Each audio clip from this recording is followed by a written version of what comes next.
Coffee with KetoSimple. My name is Dustin. I'm so glad you're here. This stream will be starting soon, so grab your coffee, get comfortable, and settle in. We're building a strong and supportive community, so say hello in the chat, ask questions, and feel free to use super chats if there's anything that you want to see highlighted. Thank you for being here and being a part of this journey. Let's keep it positive and respectful as we connect and grow together. I can't wait to get started.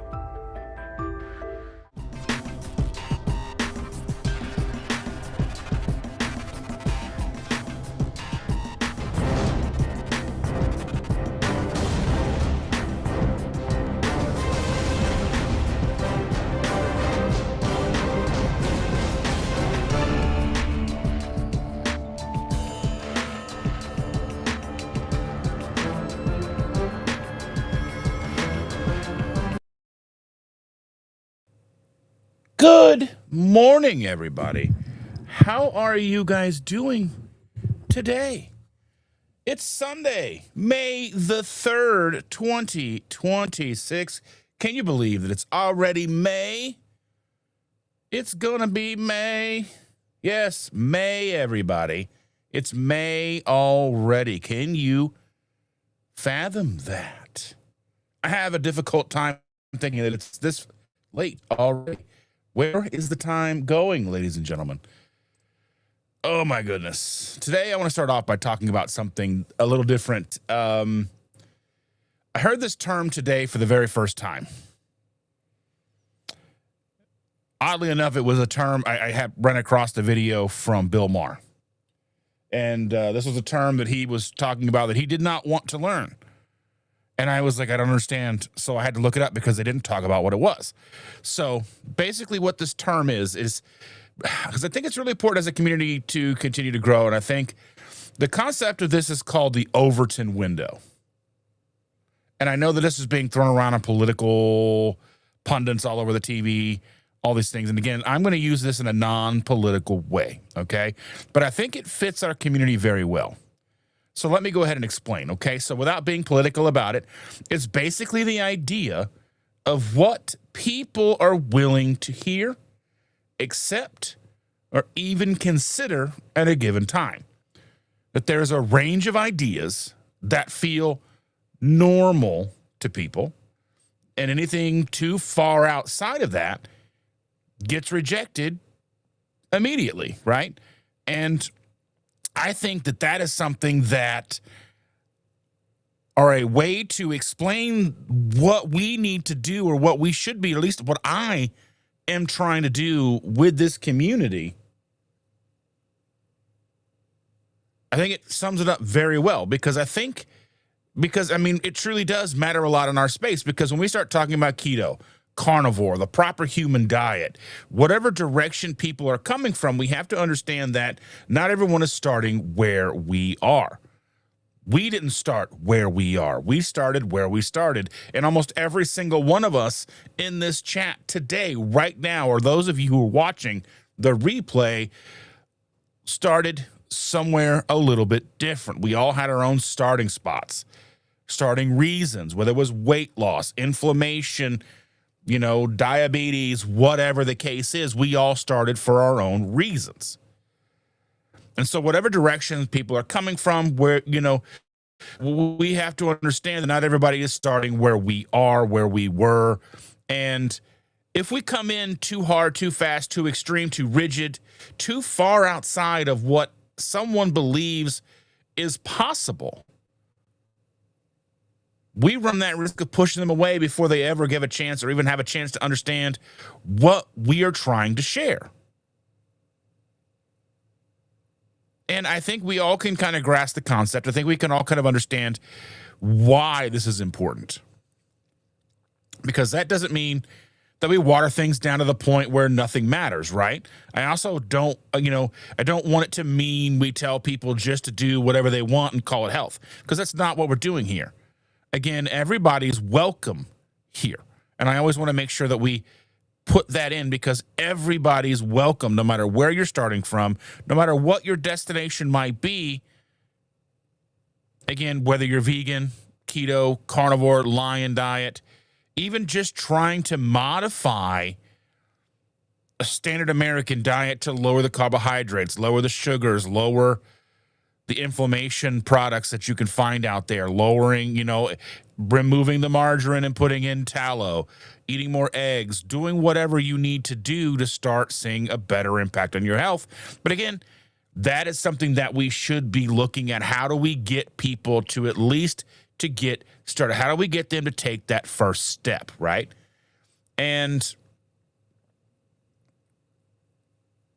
I think that we kind of get to a point where it's either all or nothing in some aspects. Like, we probably shouldn't be telling people that the only way to be healthy is to eat raw steak and drink only water forever.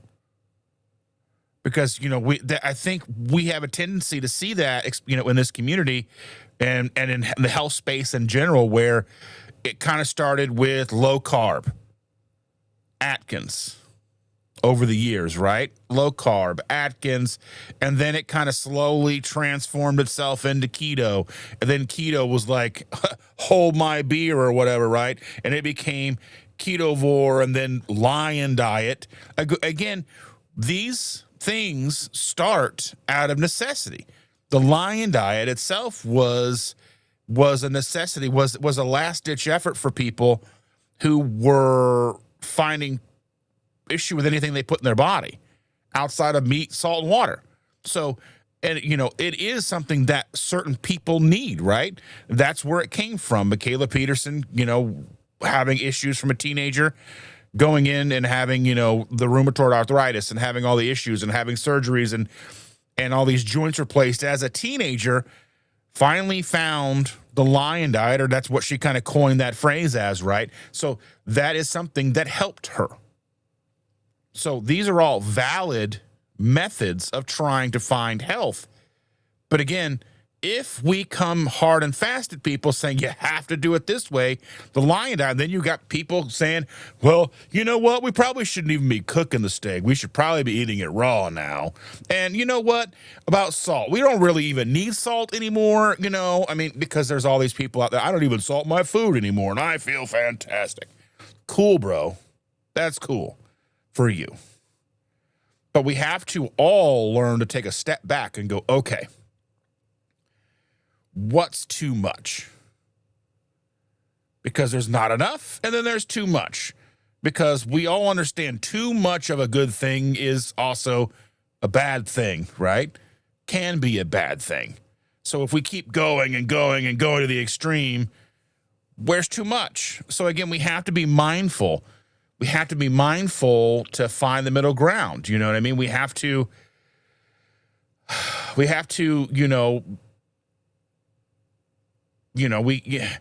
can't pretend that everything fits into moderation either. It's a balance. It's, in finding what works for somebody, what gets that person in our lives, whether we know them, whether they know us, whether they're watching what we're doing closer than we think. They have to find what works for them, and they have to find what you're doing or what somebody else is doing interesting, intriguing, curious enough to be able to take those first steps. Because whether we realize it or not, every single one of us is a representation of this community. People are watching how we live, how we eat, how we carry ourselves, and at first, they might just notice things like weight loss. That's the obvious thing that catches people's attention. But if they stick around, if they keep paying attention, if they really look at what we're doing, they should see something deeper, right? They should see that people who are more energized, more present, more in control, thriving, they have, they're not binge eating anymore. They're not letting food control their lives anymore. So I think we have to be mindful of that. And I think this term, the Overton window, again, it is, and just to kind of give you, I had got a definition here. So the Overton window is a concept that describes the range of ideas that are considered acceptable, reasonable in public conversation at a given time. Ideas inside the window feel normal, safe, discussable.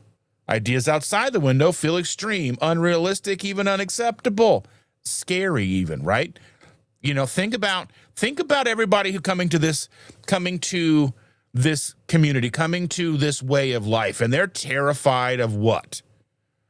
What are they terrified of? They are terrified of a few things that we have walked past, okay? They're afraid of cholesterol. They're terrified of cholesterol. They're terrified of, well, I don't want to get, I don't want to lose weight and feel great and then have a heart attack. They're terrified. And we have to understand that, and we have to take that into account. They're terrified of that. They're terrified of too much protein hurting their kidneys.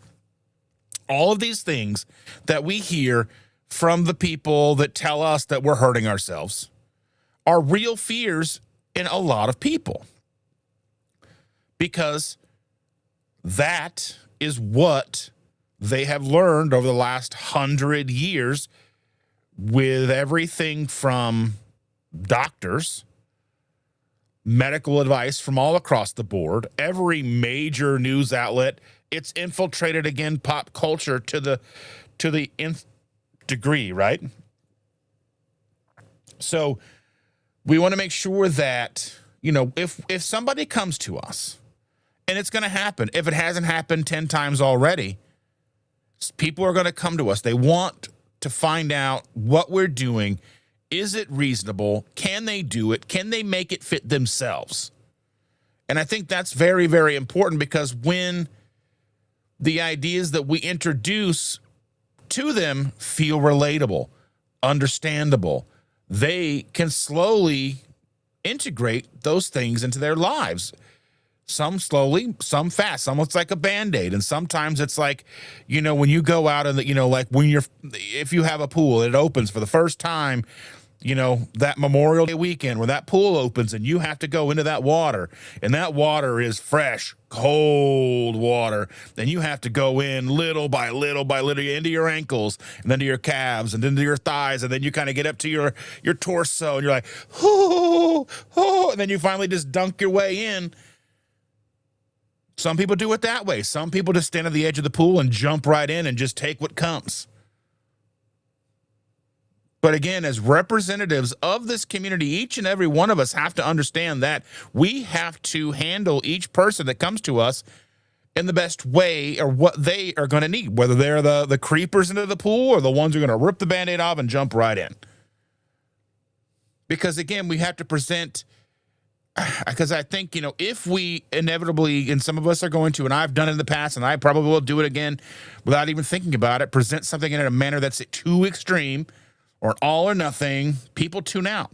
My family does, but I mean, we've talked about that ad nauseum, right? So, but if we meet people where they are, if we expand on what they're open to, and the goal isn't to shock people, the goal is to move them forward and help them, guide them, hold their hand.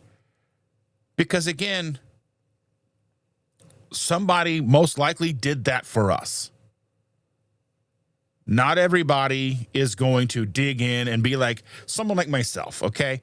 I had to kind of do that for Chandra. So she followed along with me. She trusted me. She followed along. I did the research. I started listening to lectures, and I was Low Carb Down Under, Low Carb USA, listening to anybody and everybody who was talking about this back in 2016, getting my information together in order for us to start this. She trusted me, and we walk this path together still to this day. So I understand. I may not have understood it then, because I had a lot of people come to me and ask me again, what are you doing? You're doing these great things. What is it that you're doing? And I went off the deep end and just data dumped them. I just regurgitated everything all in one big lump. And they're like, no. So I was very fascinated to hear this term, because again, I've been looking for something that can, and a lot of people are probably not going to know what the Overton window is. Again, I didn't hear about it till 20 minutes before I started this live stream today. I was going to talk about something else, and then we'll get to the other things that we're going to talk about as well. But these things shift on a dime. Again, we do this every week, and I want to make sure to keep it fresh, even if we are regurgitating the same things over and over and over and over again, because, again, there's only so much really that we can talk about. So again, let's see here. Again, I got distracted by the chat, and we're going to get to the chat in just a minute. I haven't even had my coffee yet, but I mean, we should, I just want to. I got my, I kind of lost my place in my train of thought, but if we want more people to move forward and move toward better health, right? We have to meet them in the place where they can actually hear us. We don't want to scare them off. We don't want to overwhelm them, but we want to guide them step by step. Step by step. Anyway, but towards something better, right? And I think that's really what because think about all of us. We're here week in, week out. We are here. We're in the chat. We're having a good time. We have built a relationship with each other. And I know that we have a hunger to grow and bring others in here with us to help them get better. But we know we can't just go and pick somebody up and go, you're going to do this, or this is, they have to want to. They have to want to. Because if they don't want it, we can't make them, but we can show them the way little by little. And I hope that this is something that we can all take away today, whether we remember the term or not, but just understand that there is kind of there's a window. There's a space, a sweet spot, if you will, of information, how to provide it that isn't overwhelming, that isn't, because again, we have to also take a step back from where we are right now. What seems perfectly normal to you and me seems crazy to so many people. Eating meat every meal, primarily meat, whether you are full-on carnivore or whatever you are. Ketovore, like, oh, you had 7 eggs yesterday? That's crazy. Aren't you worried about the cholesterol? And again, we do get irritated hearing the same thing over and over again. The people fearing cholesterol, the people fearing fat, fearing protein. What do you mean we're not going to eat carbs? Aren't we? Isn't that bad for us? What do you mean we're not getting enough? How do you get your fiber? These are the questions that we hear day in and day out. And we get frustrated. We get irritated. We get tired of explaining this. But again, each person comes with the same set of questions, almost verbatim, because they're afraid. They're terrified. They want to get better. They want to not feel like trash. They want what you have, but they may not be ready to accept what you have done to get there. And that's okay. But again, like I said, we can't be all the way on one side saying, well, eat whatever you want. It's okay. All the way to you only have to, what do you mean you're cooking your meat? What are you doing? What do you mean you're salting your food? raw ribeye, grass-fed, grass-finished only from Panda Massage. Or like, what is it, what Joe and Rachel say? Panda Massage beef. You know what I mean? Like, if it didn't get a shiatsu before they butchered it, you can't eat it. And that's not where we need to be either. Because again, in this household, we're eating eggs. Whoever has the best deal between Walmart and Costco for the big box of eggs, that's what we're doing. Because we go through like 10 dozen a week. Between our girl eating a couple eggs a day, Chandra eating, her eggs a day, I eat a bunch of eggs. If I make a batch of my waffles, that's a dozen eggs right there. And just a batch. That's a dozen eggs for 16 waffles. So, yeah, we've got to, we go through eggs like crazy. So, if I had a local person with lots and lots of eggs who wouldn't charge me a crazy amount for the eggs, I would buy them from them. But right now, Walmart frozen burger patties, Walmart chicken thighs. Because times are stupid right now. Gas is $5 a gallon in the Midwest. I paid $4.49 for the first time in my entire life the other day, and that's crazy talk. And that was the cheaper gas. I drove a couple of miles to get it. I saved 50 cents a gallon, 16-gallon tank, saved me $8. That's crazy. But let's jump into this chat because you guys have been waiting long enough. You guys are patient. And Evelyn is here. Hello. Good morning, friends. Catching you at 6:30 instead of 7:30. She must be somewhere in Central Time. What do you know about that? Look who's here.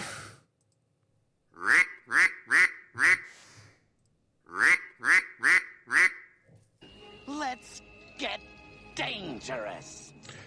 So, I don't know. Sound off in the comments. Does it sound clearer now? I had something, so I didn't know what was going on with my microphone cord, my mic cable. I'm in the process of ordering a new one. I'm trying to get a nicer, newer mic cable, but I don't know. This one seems to be okay now. It seems to not be getting, if I stop talking, there's no registering of any noise. So let me know if it sounds good.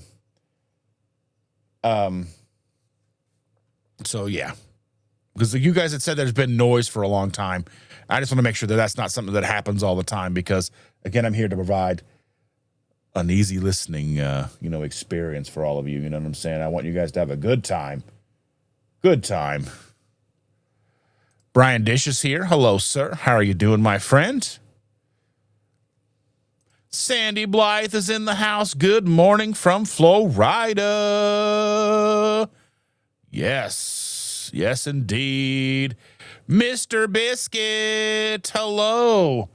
Good morning, Dustin and fam. Good morning. Glad to see you, my friend. And Terry Girl is here. Oh, yeah, Terry Girl. Woo. Oh, I haven't had any coffee yet. What's going on, everybody? Cheers.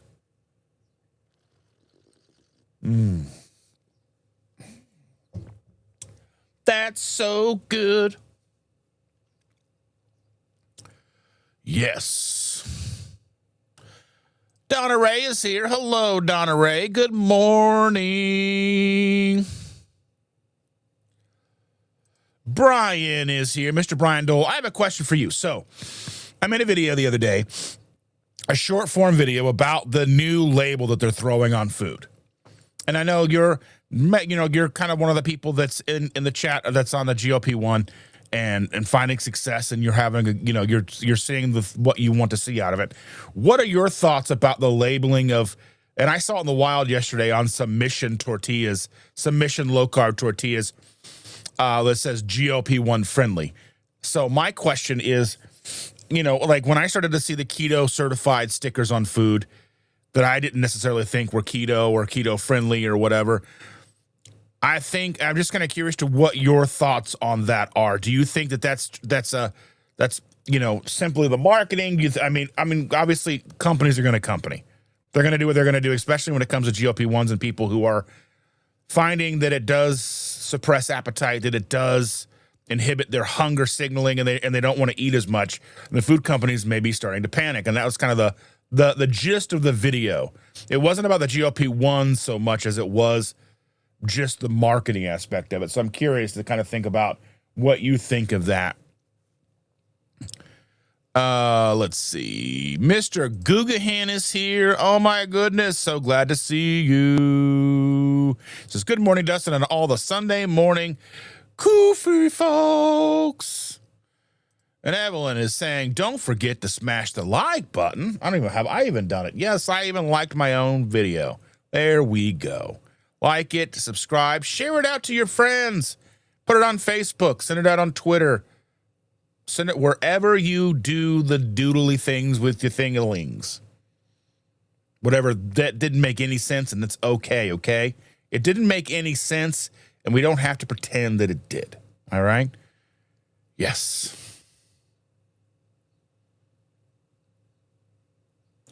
Evelyn is correct. She says, tomorrow is May the 4th be with you. It's Star Wars Day.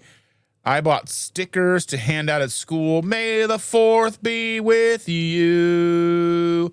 Woo! Yes. Look who's here. It's Cindy. Good morning, everyone. A little late, but I see Dustin is also. You know what? I'm on Dustin time, okay? I'm here when I get here, and that's okay. That's what we do. Jeff Fafa is here. Hello, Jeff Fafa. It's going to take a minute and just truly appreciate coffee. Do you know? You just have to appreciate the coffee.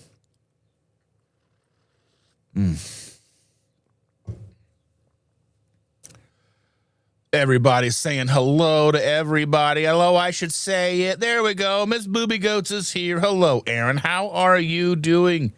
How are you doing, dear? Glad to see you. Aaron and Josephine. Josephine, how are you doing, dear? It's late o'clock at your house. Probably getting ready for bed. We're just getting up to start the day. And Evelyn is a teacher's aide called a paraprofessional. Yes. Brenda Foley says, good morning. Coffee is ready, as it should be. As it should be. Coffee ready. Delicious. We love it. We need it. Donna Ray's sister is a TA. She has been for years and years. I love it. Brian says it's May and it feels like 30. It is 39 degrees here. It's 39 degrees here, which means it's going to get up to 62. Tomorrow it's going to be 59 as a low, 75 as a high with some thunderstorms again. Once the warm starts to come in, it tries to bring the stormy storms. I try to explain that to the girl. You know, I try to incorporate ideas to her that might be a little too big sometimes, like a little too advanced for her. Like I was like, do you know how you know it's going to storm? And I'm like, because the barometric pressure. And she's like, the clouds? And I'm like, yes, that's, I mean, yeah. I try to talk to her like she's a grown up. It's like, you know, and we were talking about this, about the new baby. It's like you want them to be a baby forever, but you also want them to be like ready to hang out and talk and tell you about their day. But I mean, at this point, the baby is the best because she's the only one in the house that gets stoked to see me, right? She gets so happy. She sees me. She starts going crazy, trying to jump out of whoever's holding her arms. She's like, oh my God, it's you. And I'm like, oh. Everyone else is like, meh, go jump in a lake, go jump in a river, whatever. Go play in traffic. You know?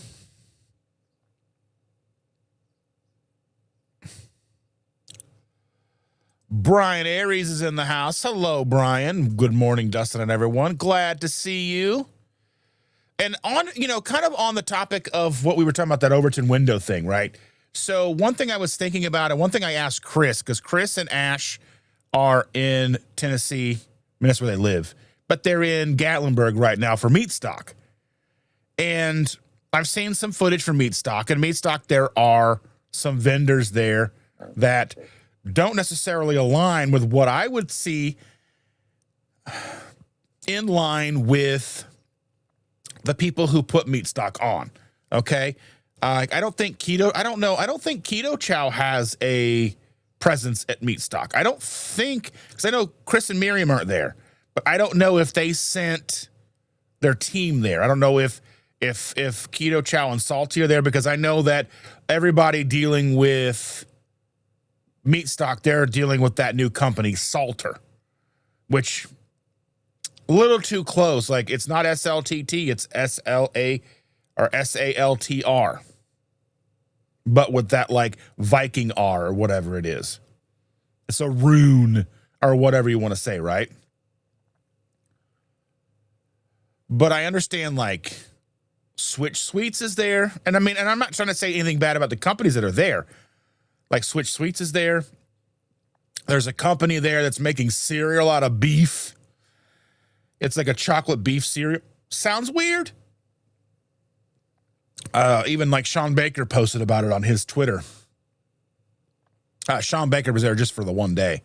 I've been kind of like seeing little bits and pieces from people who are there. I saw that Chris was on a panel with like Maria Emmerich and some other people. I can't remember. I don't want to say.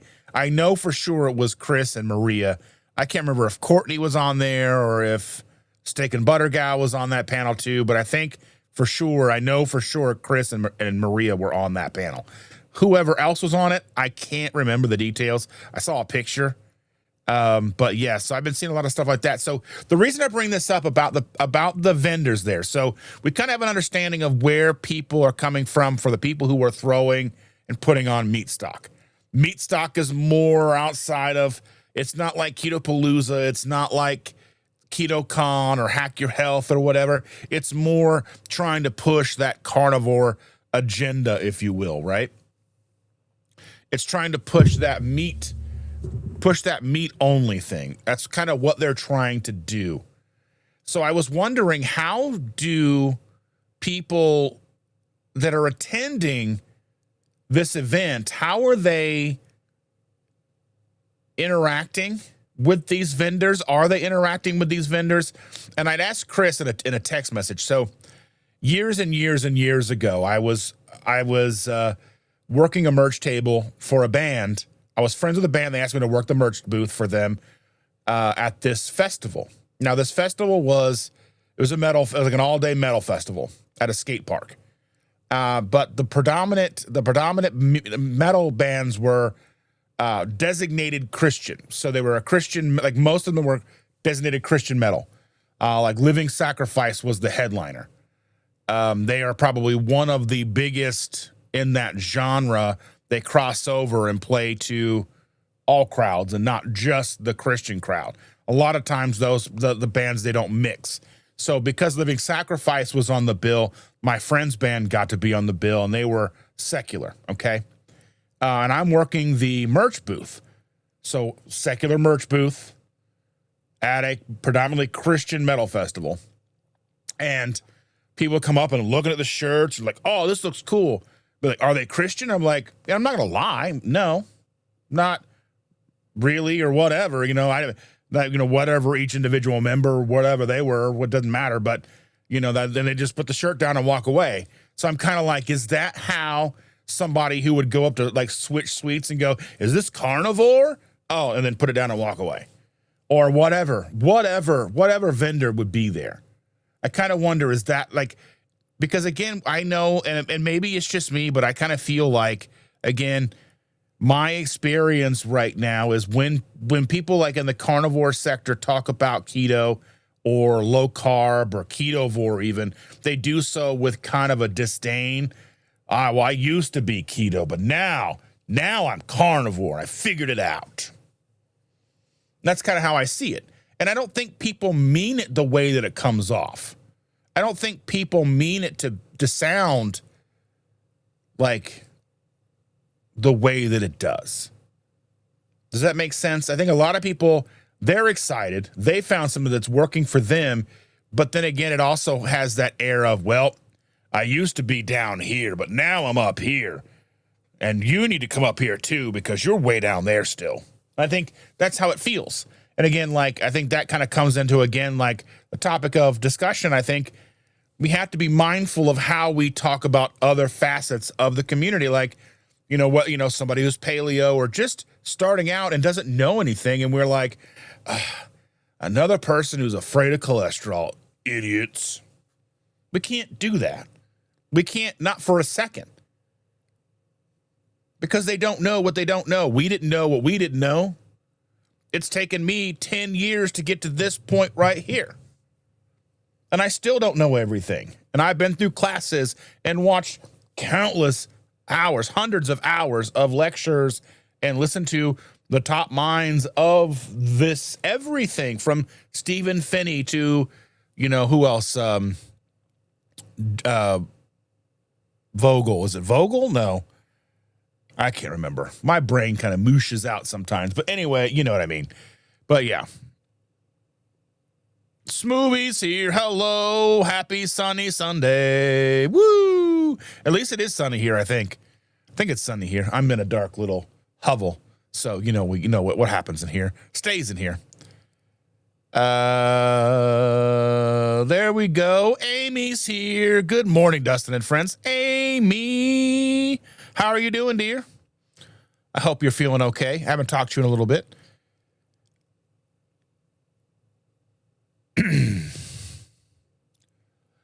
I did want to talk about something. So,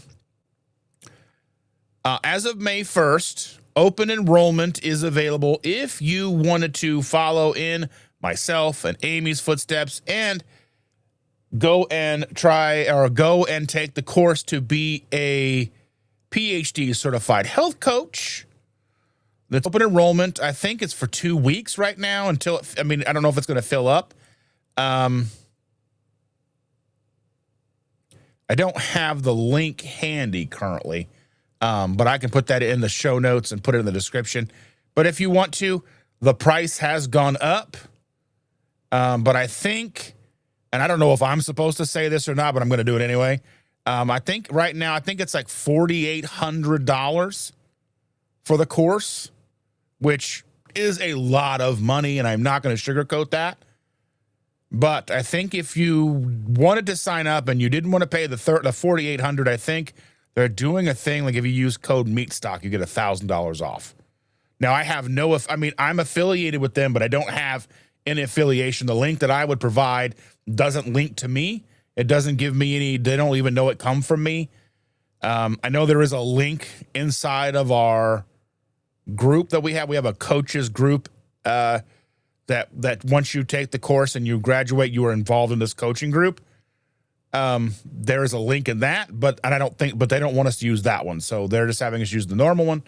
So there's that. So if you might be slightly interested, reach out. I'll make sure you get a link, but it is very expensive. And I'm not going to lie, it is expensive. I paid $3,500 for that, and now it's $4,800. So it's expensive, but if you put it to use, you can make some good money being a health coach. It takes work, but something to definitely think about. I think it was a good course. I'm excited to get involved and start doing all the things. So, yeah. Let's see here. Tuber Chat Kevin is here. Hello, Kevin. How you doing, my friend? Glad to see you. Congratulations. I think he had his 5 years, a 5-year channel anniversary yesterday. There was a chat. I was involved in that just for a couple of minutes. I had to kind of say hello and run. Always things going on. I had to go to dinner with some friends. I had an electrician over, which is crazy day. Yesterday was a crazy day. But yes, it was a fun day, though. Had a nice time. Horizon Crochet is here. Hello, Horizon Crochet. Glad to see you. And Aaron says, salt and sear my food. The 2 S's, salt and sear. There's a t-shirt in there somewhere. There's a clothing line. There's a clothing line in there for you, Aaron. If you can market it right, salt and sear. Like the new Salt Life.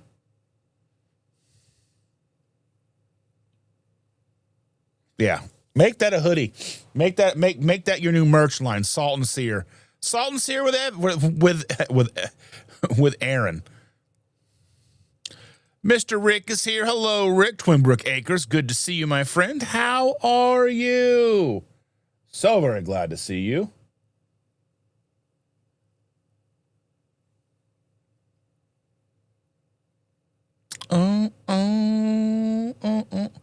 I use salted butter in my coffee, so does that count? And if I remember, I put a pinch of salt in my coffee too, but I don't always remember because morning and I haven't had my coffee yet. So yeah.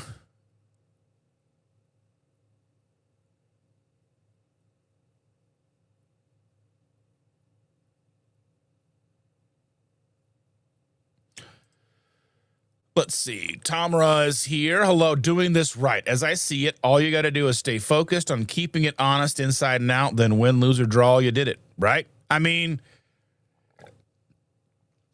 the thing about nutrition and the thing about what works for each one of us is, and I was talking about this with Shannon the other night, right? There's something that you can't go and tell somebody definitively when it comes to nutrition, when it comes to this community. You can't tell somebody definitively what's going to work for them.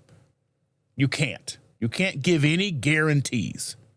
The closest thing to a guarantee or a certainty is, as humans, we should be focused on whole foods, single ingredient, as clean as we can afford, right? And I say that loosely because, I mean, right now times are rough and what we can afford isn't what we could afford a year ago. Especially, you know, like the more we look at things like, I forget who was talking about this, but I would maybe it was a Reddit thread or something. Maybe it had been a Reddit thread. Like, they used to grind up chicken wings, like what we go to BW3s and spend lots and lots of money on. They used to grind that up for pet food. Nobody wanted it. Same oxtails. Nobody wanted oxtails. Nobody wanted brisket. Brisket, until you smoke it for 14 hours, isn't a great cut of meat. But if you smoke that brisket right, 14 hours, and do it just right and let it rest, then it's a great cut of meat. Beef tongue. I know we were talking about this with Christy over at Meeting Wellness. Beef tongue used to be a throwaway. Nobody wanted it. Now it's like the same price as sirloin. You know, you can talk about like Taco Bell. Taco Bell used to be, you could get like 12 little tacos for like $7. Now you can't even get like 3 tacos for $7 or whatever it is. McDonald's used to be the cheapest around. McDonald's and Taco Bell, they were cheap. They're not cheap anymore. Nothing is cheap anymore. But I mean, the cuts of meat that kind of get, you know, like chicken wings are expensive. They didn't used to be. All the things used to be like, I mean, I can't even find chicken hearts anymore. I don't know, like, I can find gizzards all day long, but I can't find, you used to be able to find like a package that was hearts and gizzards. Now you can find like the things of chicken livers and stuff, but you can't find like the chicken hearts. I don't know where are the chicken hearts? But yeah, I mean, doing it right means what works best for you. And it does take you have to play around with it. It's like a teacher I had in high school. We were, it was like I don't even know really what it was. Well, I can't remember what the class was, but I know in the class we got together. It was kind of like an AutoCAD class. But we were playing with this program on how to was a program on how to build houses or like build walls and stuff, like 16 on center and all the things back in the day. Excuse me, I couldn't mute myself fast enough. Sorry about that. Might sneeze again. Erin's got to go. She's got to check on the deals. Have a good one, Erin. Good to see you. But yeah, I think, you know, we just going to have to play with it, because they'd be like, how do you do this? I can't figure this out. He's like, it's like a puppy. You just got to play with it. I'm like, you're the teacher. You're supposed to teach me. But no, he didn't. Oh, Mr. Miller.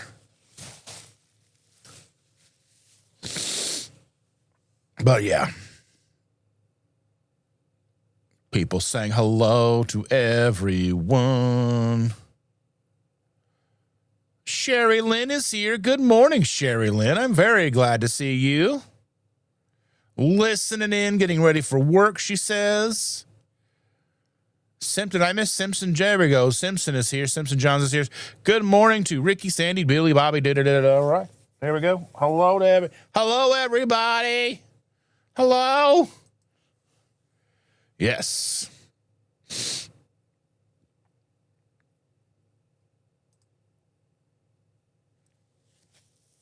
And Tom says, a lot of folks are afraid of their own shadow. Is it because they don't know what they're doing? It is their shadow. I mean, maybe. I don't know. I think when it comes to nutrition, nutrition's one of those things that there's so much conflicting information. whether it's calories, whether it's cholesterol, seed oils. Even I've been hearing people talking about how smoking isn't so bad for you, that we've got smoking all wrong. Because there are some outliers, people who can smoke and have smoked their whole life, and they've lived past 100. Okay? So they're like, well, what makes them able to, maybe they're a genetic anomaly. You know, I know I think it was Dennis Leary on his No Cure for Cancer album, his comedy CD. He was talking about, there's like a guy, and I might be misquoting this, but he was like, somebody lived to be 100 years old, and like, well, what was your secret? He's like, I don't know. I smoked 3 packs of cigarettes a day, drank a half gallon of Thunderbird, and ate nothing but fatback. Yeah. There's no real rhyme or reason why somebody can eat something that is considered so unhealthy and live until like 100 years old. Does that mean we should all start smoking again? Absolutely not. But that's kind of how it gets framed, though. Even in our community, I will hear people talking about, and maybe the fringes of the community, but even inside of our community, we'll see people who will talk about, I'm not going to put pepper on my steak, sitting there tugging on a stogie. It doesn't always make sense. Somebody who is like, I only eat meat, but then I'm going to suck on this cigar. That doesn't make sense to me. But again, what works for you, I suppose, right? So I'm kind of curious about that. But it is weird when you start looking at this stuff long enough, you start hearing things come back around again. And like, okay, but I didn't have smoking is going to be healthy on my bingo card. But I mean, it's like, smoking, regardless of how many people don't smoke still, it's still, if you add in vaping and all the new little pouches and all the things, like my son-in-law uses the little pouches, and I'm like, that doesn't make any sense. Why would you do that? It doesn't make sense. But it's $100 billion a year industry. So whatever they're doing, they're coming back around again. Like eggs are healthy. Eggs aren't healthy. Eggs are healthy. Cigarette smoking will kill you. No, it won't. It's good for mental clarity. What does that even mean? Oh, and I mean, I understand that nicotine in and of itself may not be the problem. Somebody was even arguing the other day that nicotine isn't even as addictive as people think it is. And I'm like, yeah, I had trouble. I quit, but I had to be ready to quit. I smoked for a long time. I quit 16 years ago, almost 16 years ago. But it was something that I had tried multiple times. And when I finally quit, I was just done. So it's just one of those weird things to me that all these things kind of keep coming back around full circle. And the fact that I've heard people say, smoking may not be as bad as we thought. What? And I understand it's like, and it's not apples to apples, but it's like, when the first time I heard, like, what do you mean cholesterol is not bad for me? What do you mean cholesterol is not the problem? What do you mean sugar is and not cholesterol? That's not what I've been told for 100 years or whatever it is. Now, is there some truth to that smoking thing? Like I say, in the outliers, maybe. But for the general public, I would say it's a bad idea. Oh.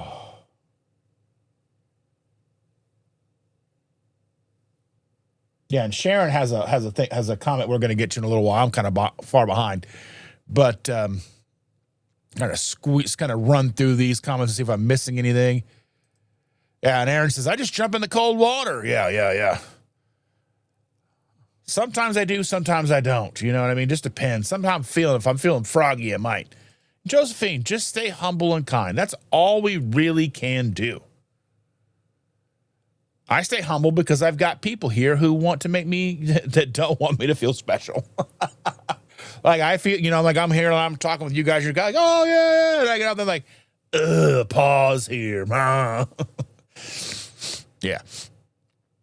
And Sean Bradley's here. Good to see you, my friend. How are you, Sean?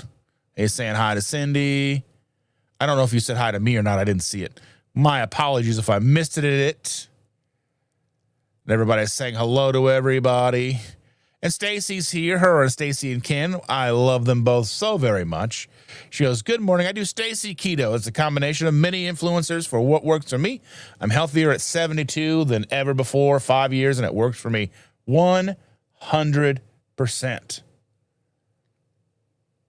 It took time to get there, but you did. And if you took what works for you and put it over somebody else, it may not do the same. And we have to keep that in mind. And that's what she's saying here. And Christy is here, Meeting Wellness. Good morning, dear. How are you? It is a very chilly day. Very, very chilly indeed.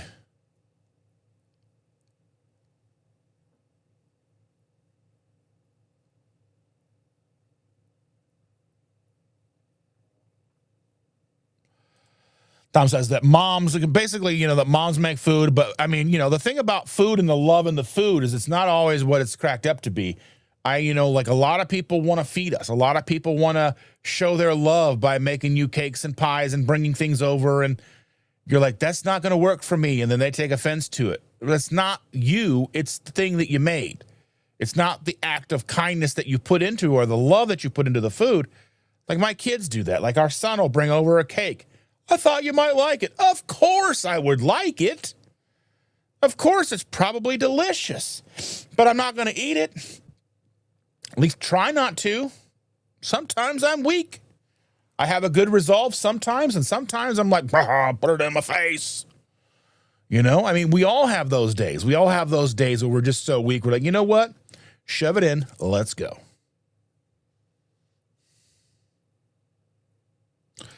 Simpson says, I caught your shopping haul video, Christy, and I was surprised there wasn't any picanha.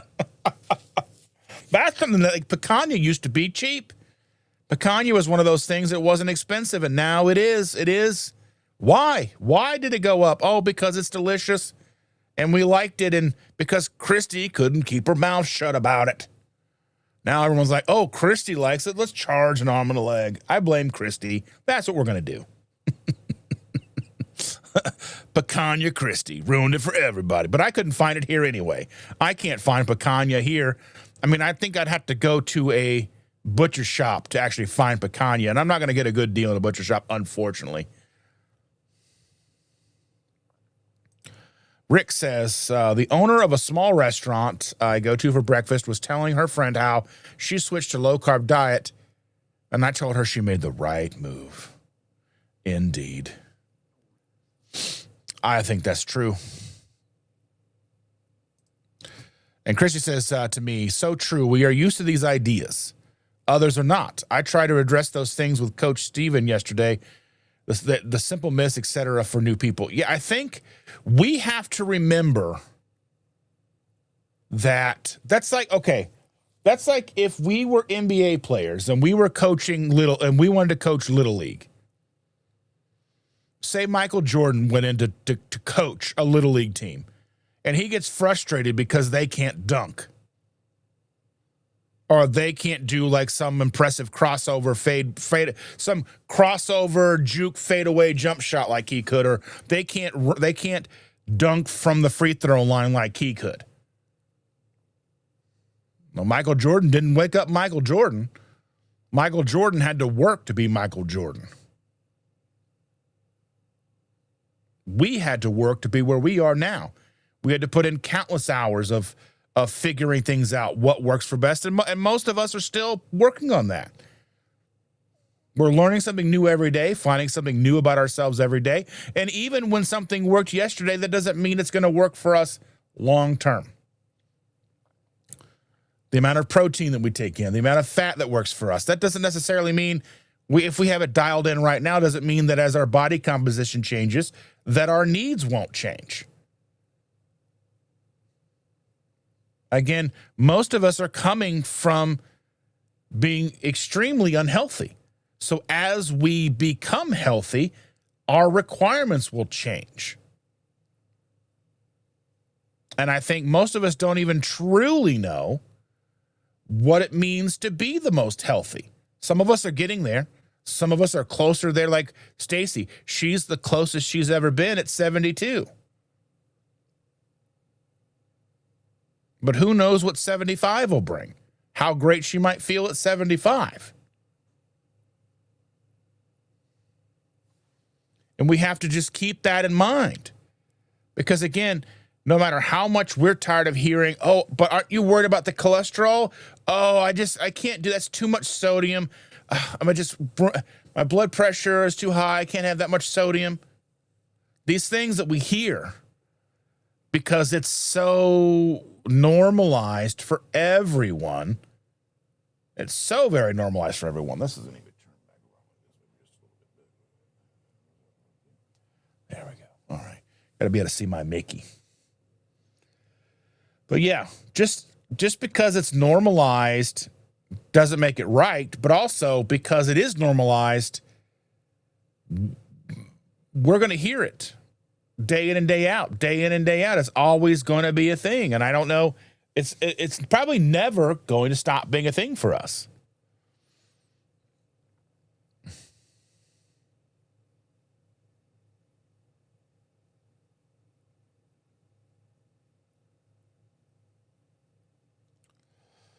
Let's see. Uncle Charlie's asking, what is the difference between grass-fed beef and Wagyu beef? So, all right. So just to kind of talk about grass-fed beef, every cow starts its life grass-fed. Then as they get ready to be fattened up, then they start adding in other things, whether it's soy, corn, whatever. Now, the difference between grass-fed and what is considered true Wagyu beef is a cow that lives a completely different life. Wagyu beef, true Wagyu beef means they are massaging it and they are giving it beer every day and they're trying to make this cow's life great. Does the cow actually care? Probably not. But that's kind of the difference. True Wagyu beef is just a different way that they've raised the cow to be certified Wagyu. But like everything gets a Wagyu label now, even if it's not. That's kind of like you can go to the liquor store and buy countless things of champagne. But only true champagne comes from Champagne in France. Cheddar was a cheese made in cheddar. It was yellow because they had something that the cows ate that was different. Some flowers that the cows were eating that made their milk and cheese. When they made the cheese, it was yellow. So they called it cheddar cheese. So I think like grass-fed, like Wagyu is just a branding, but it's a reason why it is because of the way they raise a cow. So to kind of talk about the grass-fed thing, you know, grass-fed, grass-finish has a very distinct flavor. And I did make a video this week about a short video about my take or a question that I have with Steak and Shake. Steak and Shake announced that they, as of sometime in June or starting in June, they're going to make a transition to all of their beef being grass-fed, grass-finished. So, and I know a lot of people in our community hold grass-fed, grass-finished beef in a very high regard. But not all of us really like the flavor. So my curiosity is for the normies out there, the people who are outside of our community, who have probably never actually tasted grass-fed, grass-finished beef, how is that going to play out for Steak and Shake? Because I think Steak and Shake is doing something right now. They've latched on to they've kind of latched onto the Maha movement, but I think they've done so because they were on the cusp of going out of business. Like they had a big presence here in my city. Like my first job was Steak and Shake. My very, very first job was at Steak and Shake. There was one on. They were all over the place. They've slowly gone away. There's hardly any left. And one that we used to go to all the time after, because the one where I worked was a very, very old location. The first one, the one that I worked at was an old location. It was old that it had on the back, it had like that long driveway with like the long sidewalk in the middle for a car hop. So they would have the people on roller skates bringing your food. It was like basically a drive-in. So it was shaped weird. It wasn't set up to be like a normal store. I mean, yeah, you could inside, it must be right type thing. Yeah, they could watch me cook, all that stuff, normal, right? But it was old, very, very, very old place. They ended up tearing that down. It's not like a CVS or whatever, but yeah, so I'm just curious to see how the general public, and if they truly use grass-fed, grass-finished beef that has that grass-finished taste, how the average consumer, the average American consumer is going to take to it. Are they going to like it? Is it going to kind of fall? But again, I was talking like they've kind of, because they are so close to going out of business, they've latched on to that Maha movement, and they've switched over to tallow. They're cooking their French fries, and they never had tater tots before, but they have tater tots now. Tater tots and French fries, cooking that in tallow. Now they're bringing in, they've got rid of some other stuff. I'm not exactly sure what all they're doing. Then they're supposed to be getting rid of their microwaves or whatever. You know how much we use the microwave at Steak and Shake? We used it all the time. We would warm up chicken breasts in there for the chicken breast sandwich, all kinds of stuff. Like the grilled chicken breast. I don't think we grilled that thing because it would take too long. And it would not get hot enough but burn on the grill. It was weird. Anyway, but yeah, I think they're latching onto that, hoping it'll save them.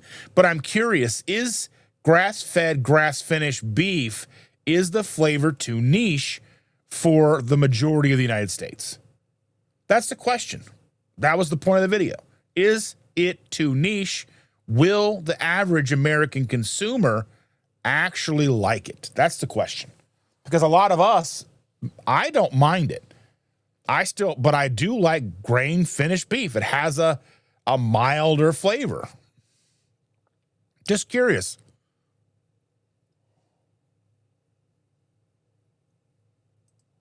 Yeah, I mean, and you're not wrong. I mean, like, the dogmatic and perfectionism does, it kills people's drive to do it. If no matter what you do is not good enough for somebody, do you give up? The average person's probably going to give up. If no matter what if you come into this community and you like, and I've seen it so many times. People come in and they're excited. They found something because they went low carb keto, and they found something in the grocery store and they're excited to share it with people. That's happened to me with a couple of different things. I'm like, look what I found. It's so cool. And then everybody jumps in and dogpiles on you, telling you why you're a horrible person because you thought that was going to be. Why would you think that that's good? It's got this and this and this in it. And I'm guilty of that. When people talk about wanting to do electrolytes, I'm just being mindful of things with maltodextrin in it. Like all those sugar-free packets, the sugar-free drink enhancers, the packet ones, the powdered ones, they're all maltodextrin. But is it better to let them kind of get started on that and get a kind of feel for it before you indoctrinate them and be like, you can't do it if you're using maltodextrin? I mean, it's hard to not tell them about it because I kind of feel like if you start withholding information, you're not. But it's like you've got to be careful with what you tell. Like, isn't it kind of like raising a kid? Like, you're not going to go right away to kid and be like, you know what, kid? Like, I don't know. You just don't start telling them about death and taxes when they're 3. You know what I mean? I don't know. They're like, Bluey, and you're like, eventually life is going to suck and you're going to hate it and you're going to have a job. And, you know what I mean? Like, yeah. And Christy, that's why you need to move to the Midwest. I mean, it's not as cool, I guess. Like, the weather there is all right, but that gas prices is crazy. Andy was 44 minutes ago, says she's listening to Double Speed. I'd imagine you're caught up by now. It is indeed quack time, says Mr. Mopar Charger Rick. And Brian just says not having background noise so far. That's awesome. I'm so glad. Woo! And Karen says, hi, Dustin and everyone in the chat. I was in timeout again. YouTube said I wasn't subscribed. Oh, that's so silly. I'm very sorry about that. If I could just, I would subscribe everybody if I could. You're subscribed and you're subscribed and you're subscribed. But I don't think it doesn't work that way, right? Lance is here. Hello, Lance. Good morning, Dustin and all. Good to see you, my friend. Evelyn says, I've been separating eggs. 12 egg whites makes 3 batches of Keto Chow drop biscuits. 12 yolks makes 2 batches of my muffins with a deli meat crust. It works out so nicely. Oh, my goodness. That sounds awesome. I don't think I've tried either of those things, I don't think, but I would like to one of these days. One of these days, I would like to try those things. Yeah, the automatic subbing is not something you can do. I was also thinking I figured out why I'm not able to gift people memberships, because I have my channel is not set up as a personal channel. It's set up like a business. So there's that. I didn't know there was a thing when I set up the channel. So it was just luck of the draw, I guess, 50-50. Simpson's got to head out. She's probably long gone, but I got to hang some clothes. Have a great Sunday, everybody. Thank you for being here, dear. I appreciate it so much. Not me, not today. Good morning from Pensacola. Keto on. Hello, welcome. Glad to see you. Hanging out with people is my favorite thing.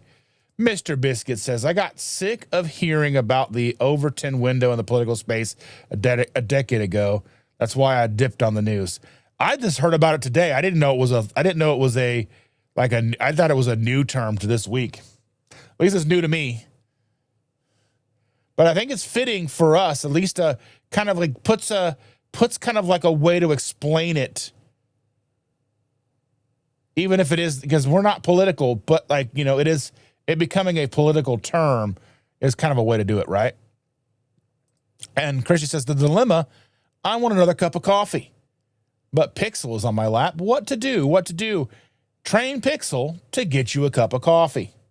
Why are we not getting our pets to do the heavy lifting for us? Why?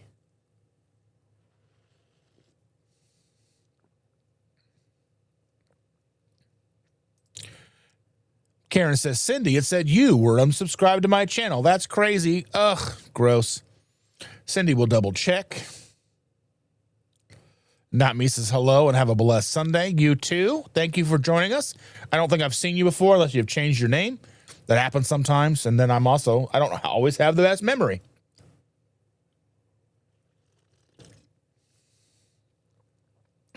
And Not Me says, happy birthday to all the May babies, including myself. Happy birthday, everybody, in May.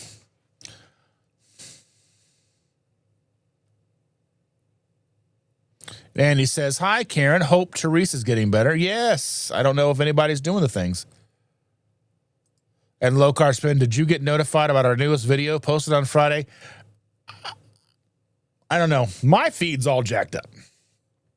I watch too much stuff.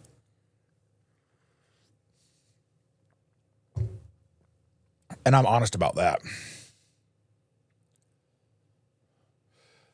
Yeah, I don't watch the news necessarily either. I keep up on certain things because, you can't miss out all of it, because even with YouTube, there's always like a news feed of kind of what's going on. I just happened to see like a Bill Maher clip talking about this, and I was like, and he was like, and I don't want to know. If you walk up to me, I'm walking away. If you try to tell me, I'm not going to listen. If you he's like, I'm not learning this new thing.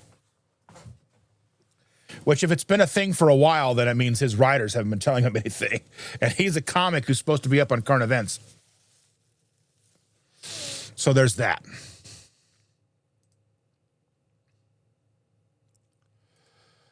State testing on Star Wars Day. Ugh, gross.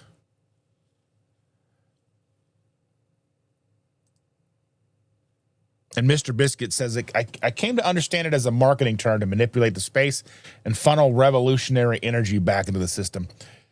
That's interesting. Like I said, I just learned about it today, so I don't know all the ins and outs of what it's actually used for. But it was like, okay, so when I looked at the term, it was like how to broach a topic without sounding too extreme either way. And I was like, that's what I've been kind of looking for. How do we talk about this in a meaningful and articulate way without scaring everybody off? I mean, it's not like we're going to like necessarily have to talk like and use the term Overton window, but it gives me an opening to kind of be able to articulate what I'm talking about. Because again, the articulation, they be able to, and the way to come at things in a meaningful and digestible way for the most people to understand what we're talking about is very valuable. Because again, we're coming into this in this space with a lot of people coming in who have, again, no idea what they don't know. And they have preconceived notions. They have all these things about what they think they know versus what reality might be. And even in the space, we've still got the calories in, calories out people. We've got the, so many different people, like the people who say that, well, seed oils probably aren't nearly as bad as we're told. They're actually probably healthier. I actually saw a doctor on Twitter talking about how seed oils are actually healthier when we should be using them anyway. And I'm like, Now, I mean, are they as dangerous as some of us may think they might be? I don't know.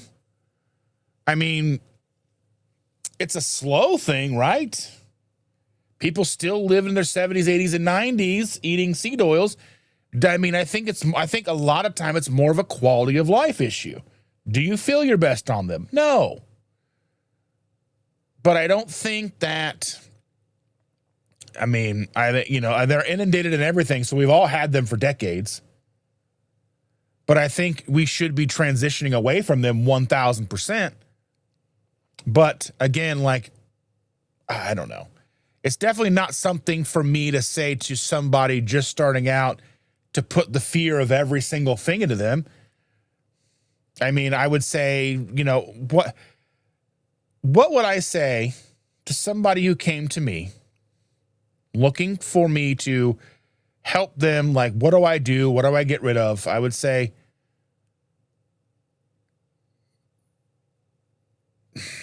and it's like, donate what you can, because we don't want things to go to waste, even if they're not for everybody. But I would say donate what you can. Focus on protein. Focus on the healthiest fats you can afford. That's butter, olive oil, coconut oil, avocado oil, tallow, lard, whatever, right? The healthiest fats you can bring into the house that you're comfortable with. Take it slow, because the idea of lard, the idea of lard, the term lard, draws, even to me, even now, after I cook in it and have for years, still has a connotation, a ringing in my psyche of unhealthy. I cook chicken in lard 3 times, 4 times a week.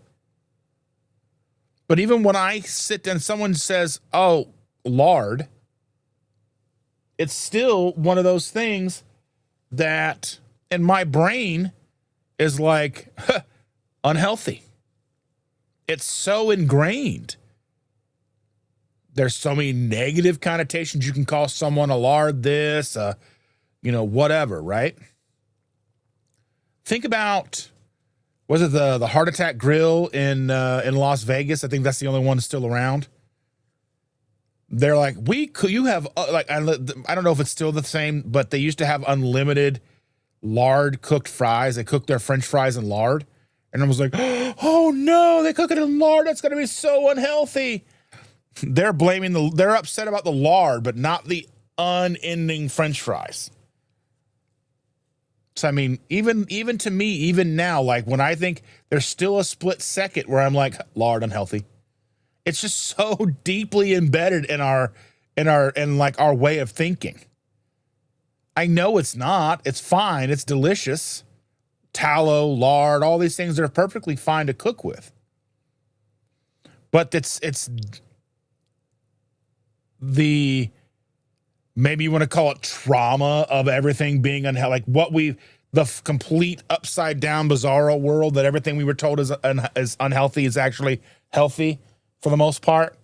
And now we're trying to flip the script again. You know? Andy says, I loved your latest video, Karen. The puppies were so cute. Too many puppies. Ba-da-da-da-da.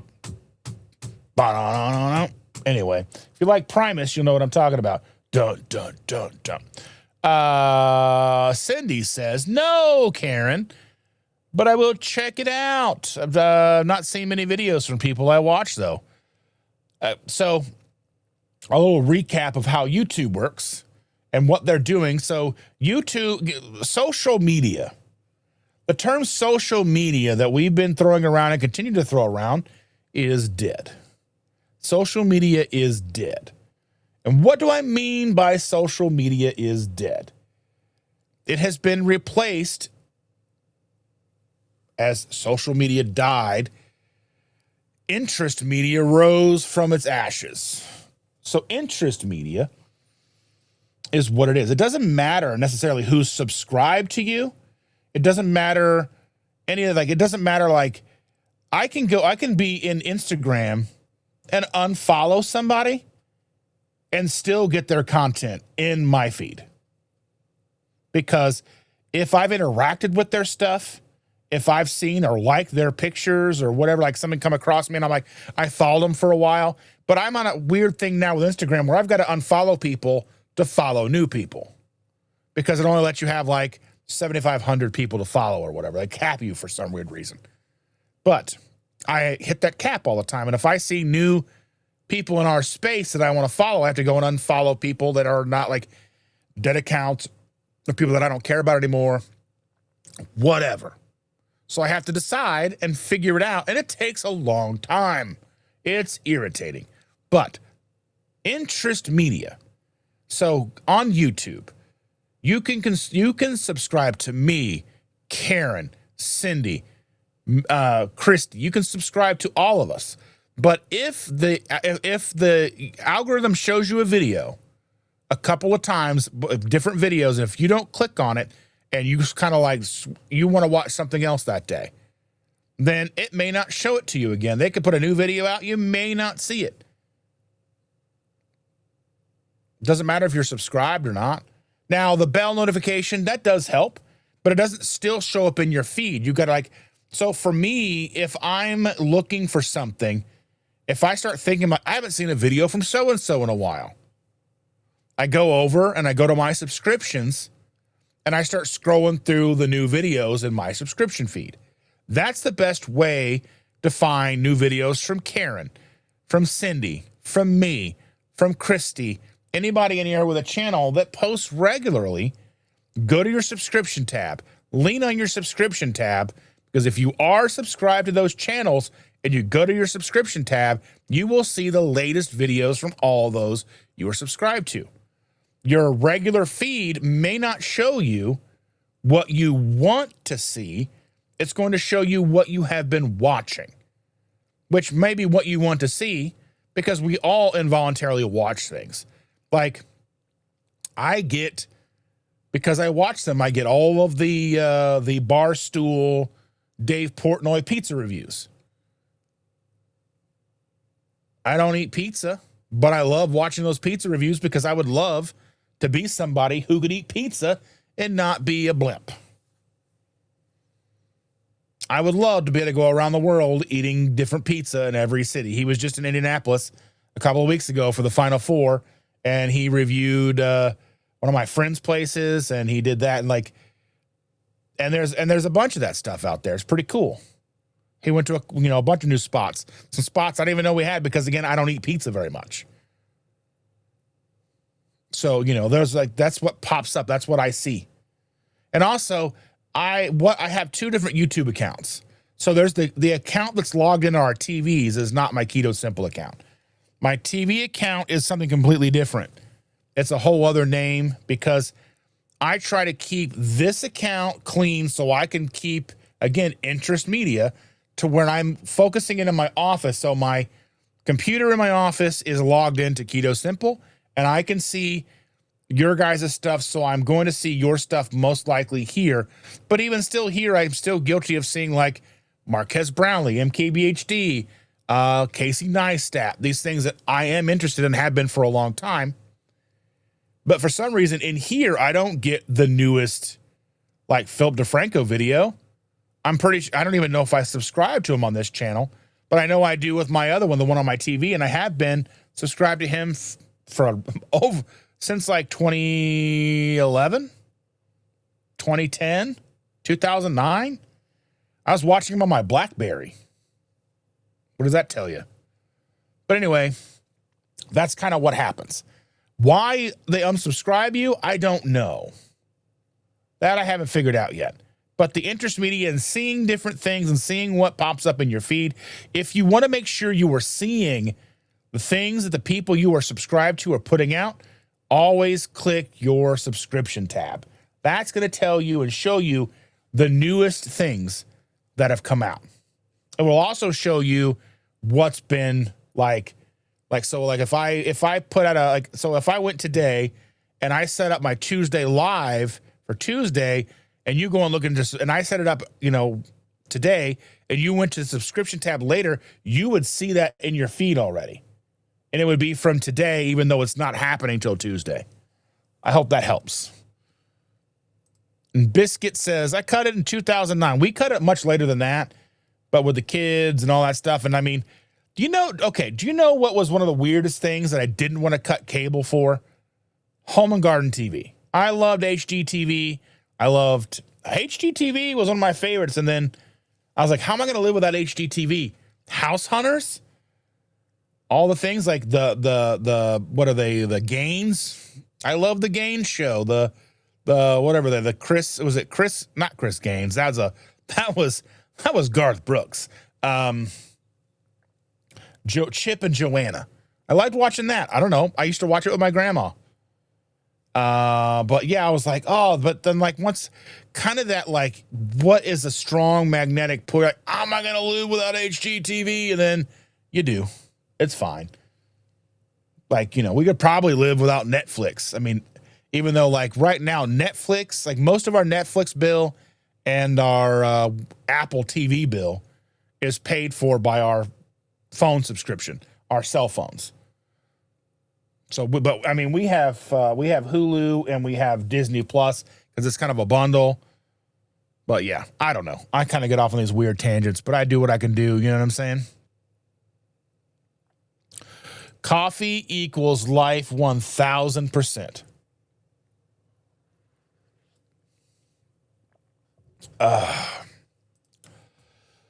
Not me. 40s in the morning in Pensacola. No pool for a while. Bummer. Oh, yeah. I was in Pensacola back in... When was that? October? I think we were there in October. I went to visit my... I don't even know what she is to me. She's my cousin's kid. She goes to Pensacola Christian College. So we went to visit her, went and picked her up. She was a freshman. Picked her up, took her out to lunch. It was my first time in Pensacola. Because we were staying in Gulf Shores and we drove over to Pensacola. Actually, we were staying at Orange Beach. Orange Beach, Gulf Shores, same stuff. Same thing.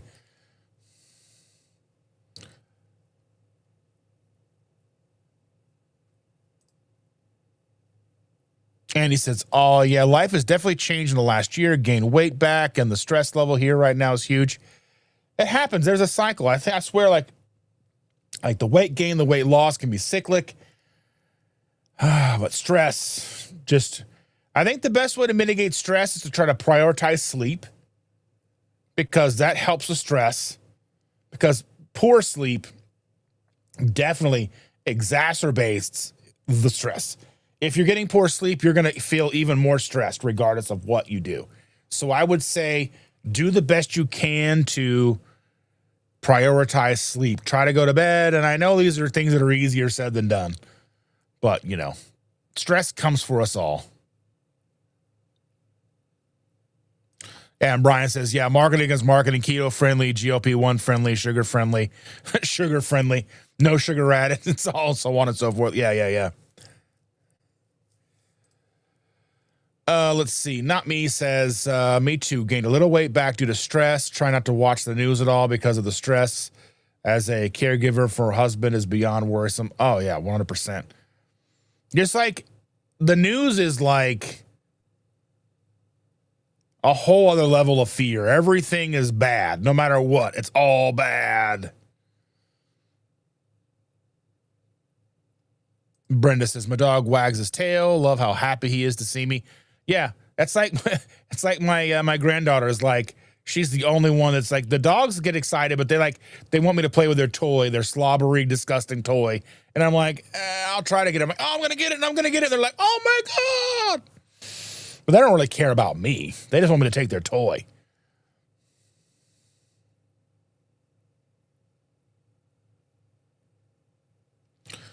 Yeah, being a caregiver is very difficult.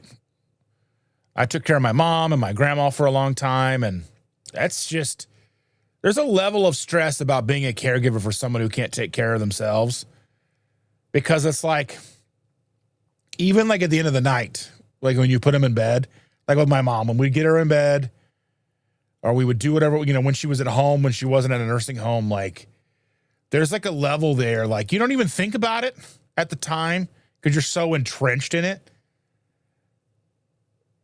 But like, it's your mom, right? Like, so you're like, you just do all this stuff and like, it's difficult, like whatever, you know what I mean? Like just what you go, like for her, it was like trying to get her out of the wheelchair into her room. And like we were in an apartment. So like the door frame to her bedroom wasn't wide enough to wheel the wheelchair in. So the wheelchair went to her room. Then we'd have to get her from like the door to her bed. We had to turn a corner to get her into bed. It was just, but yeah, like trying to think back about that, like the level of stress that can kind of wash over you, like the helplessness, just all of that feeling like you can't do anything. It's like, I wanted to, there was a point like when I first met Chandra, there was a house for sale on the street up. And I was like, can I get this house and make it to where, because it was all one level, it was a one level house. I was like, I can widen the doorways.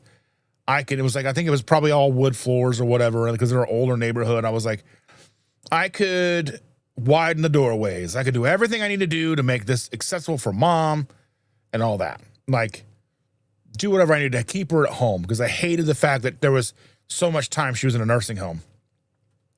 But it was very difficult to handle her because she was very overweight, and there wasn't a lot we could do, like with her, like, 'cause she had a stroke, so half her body didn't work very well. So like just the awkwardness of the stroke and the instability and her weight. And I hadn't knew what keto was yet. I didn't know what to do about that. So I didn't have that mechanism that if I knew what keto was and I would handle her food, she would eat what I made, and I could get my grandma on board and she would make, and it would have been like a complete game changer. But like, I didn't know. So like, and I think back about it, maybe the stress is even worse now, kind of like hindsight, like the hindsight stress is so bad. But like, when you think back about it, you're like, you're in it, but you don't realize how stressful and how like hard it is on you until you kind of sit back and think about it. But, you know, I mean, that's why, I mean, it's an amazing thing that we have that ability. And people like, you know, well, why don't more people take care of people? Why do so many people go to nursing homes and things like, I mean, because it's hard. It's hard to take care of somebody. I mean, that's not necessarily an excuse, but it is. It's very difficult, and especially like if you have a job, because there was a point in my grandma had broke her back. And so like, and I wasn't necessarily living with her at the time. I was there, but not there, still with Chandra a little bit, trying to transition things. And And like, so I would get up early in the morning and go over there and help get her. Like, she didn't sleep in her back brace, but I had to go put her back brace on to get her ready for the day and then get her up so she could move around with the back brace on. And then I'd have to go over there before bed to tell, to take her back brace off and get her laid down. And my brother would be there a little bit. Like, you think back about that kind of stuff and like, oh my goodness. But you just do it.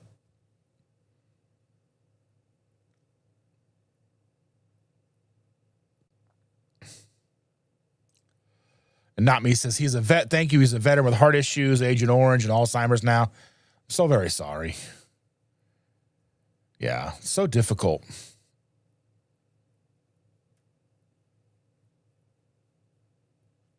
This movie says, frosty beefios. Yeah, I don't know if that's the name of it or what, but yeah, it's weird.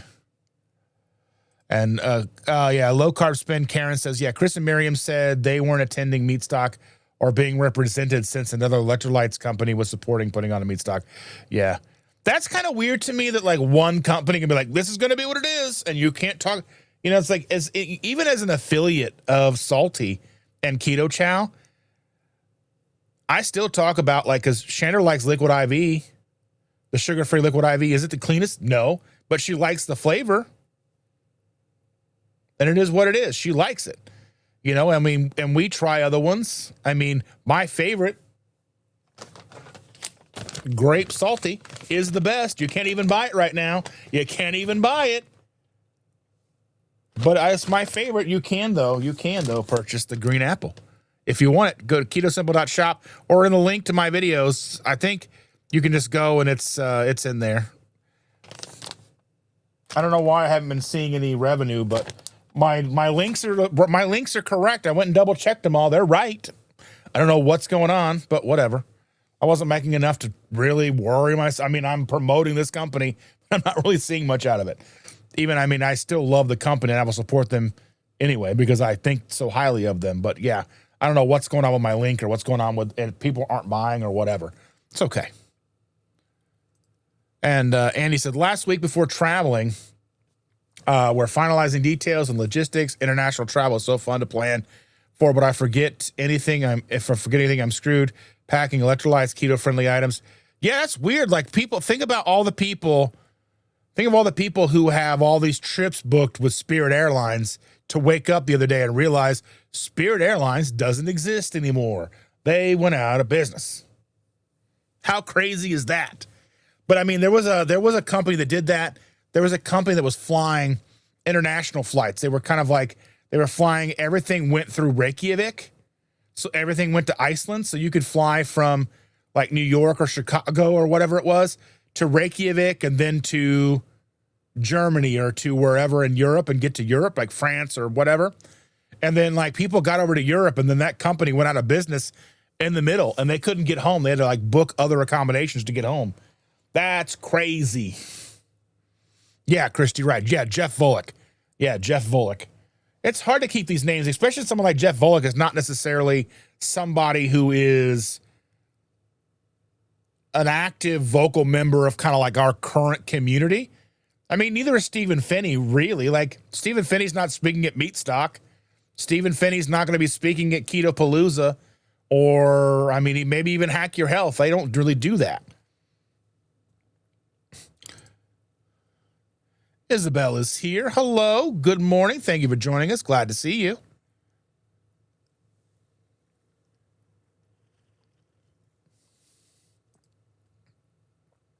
Yeah, Mr. Biscuit is holding out for Quack Stock and IguanaCon. Woo! Iguana tails for everyone. Oh, my goodness. And Mr. Biscuit says, yeah, Christian Metal, like I was into Striper back then. I still love Striper.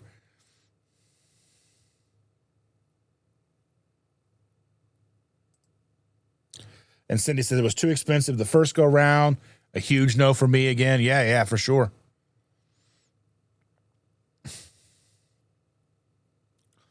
then he says, thanks, Sean. I'm going to be so busy. My photo album is going to be so cranked and my emotions are in overdrive. My son and his wife are giving birth to my second granddaughter while we are gone. Whew, that's a tough one.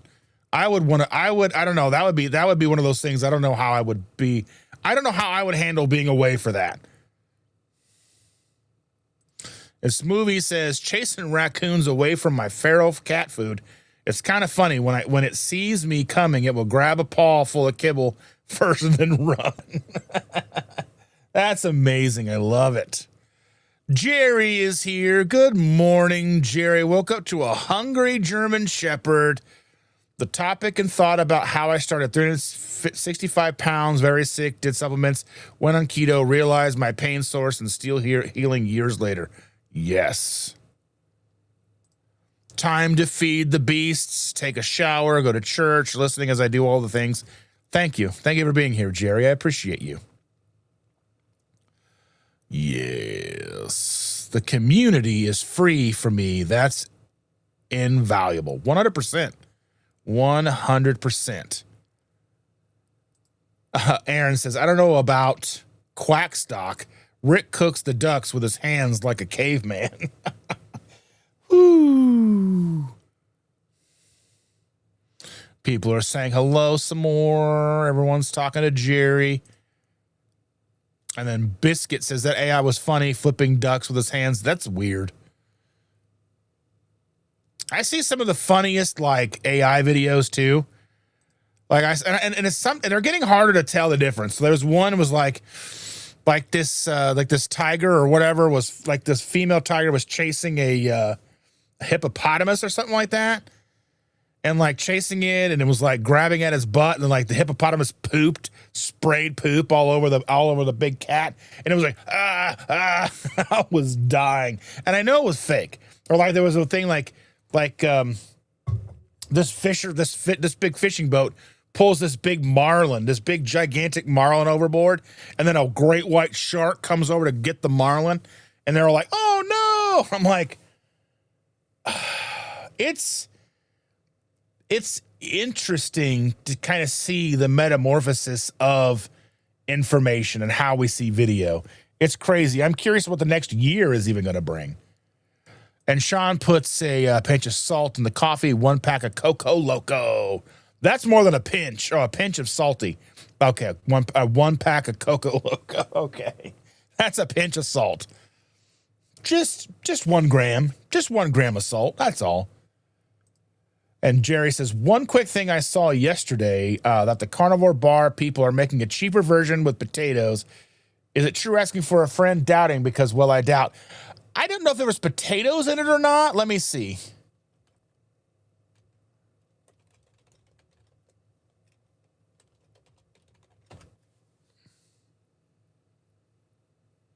I'm going to pull up the Carnivore bar website here.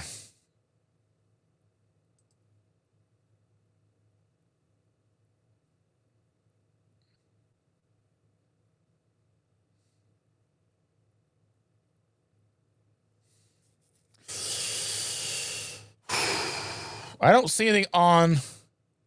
Oh, wait, maybe other brands.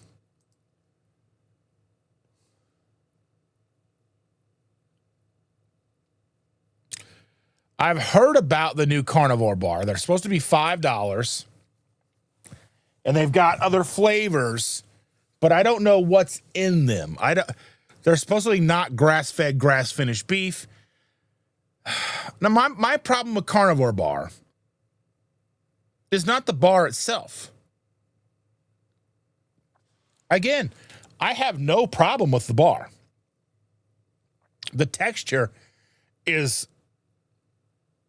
not what you'd expect. The first bite is an experience. But let's take a look. What does bother me, a one-time purchase, box of six bars, 1, 2, 3, 4, 5, 6 is $95 for 6 2-ounce bars for 12 ounces. $95. That's what's so hard for me to get my head around. Now, again, each bar is only 2 ounces, but it's 8 ounces of dried beef. So they take 8 ounces of beef, a half pound of meat, and they dry it into 2 ounces. So you're getting half a pound of steak in 1 bar. So you're getting 20 grams of protein, 35 grams of animal fat, 400 to 420 calories from grass-fed, grass-finished beef, shelf-stable, no refrigeration. But it's so expensive.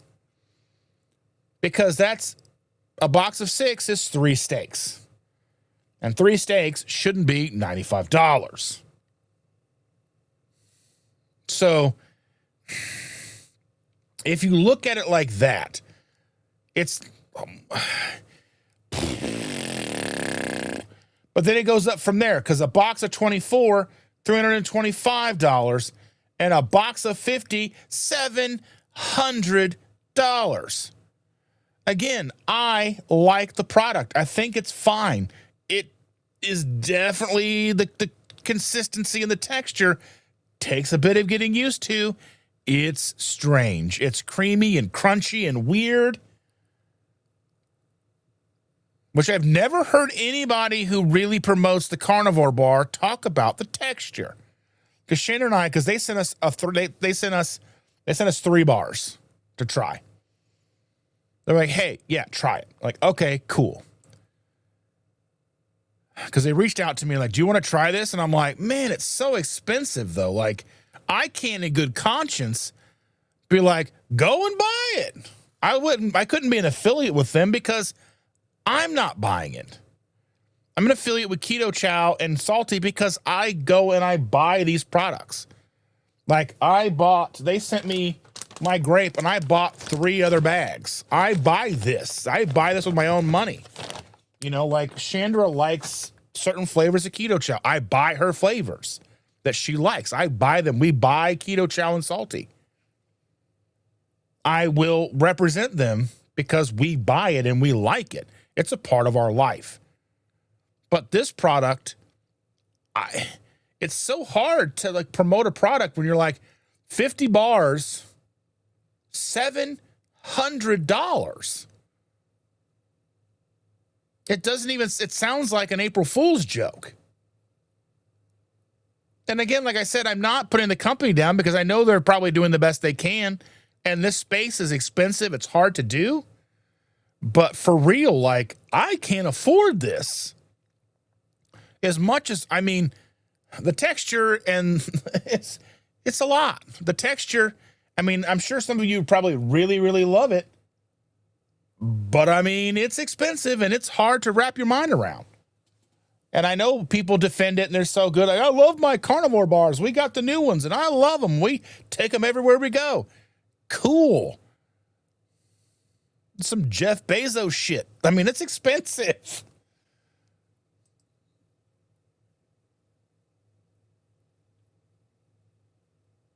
There we go. Andy said an hour ago, yay, you're live again. Normal voice is better than chipmunk voice. I love it. And Mr. Biscuit says, if you're doing health coaching as part of a business venture, then there's definite value there. Yeah.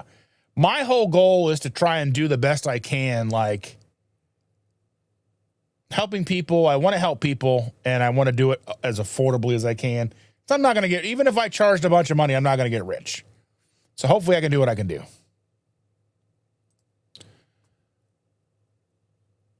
I'm gonna butcher this name, Karabik. Thank you for being here. Good morning. I appreciate your channel. I appreciate you. Thank you so very much. I don't think I've seen you here before.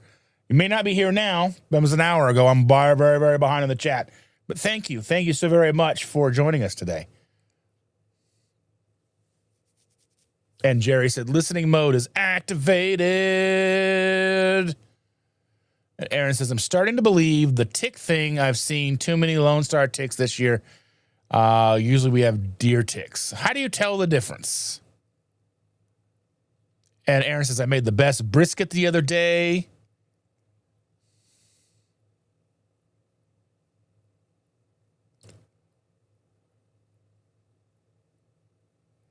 And Jerry says, I don't want to appear rude, so I need to take care of business.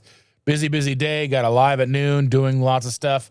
Okie dokie. I feel that I'm just like, sometimes I'm in the shower listening and all that stuff. I'll go in and say hi, and then I'm like, I'm kind of not there, but there, and do what I can.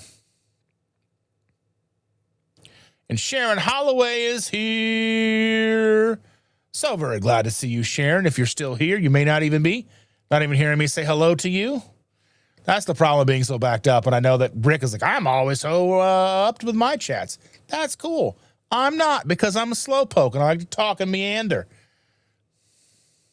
Thank you, Sandy, from when I sneezed. She said, bless you. All right.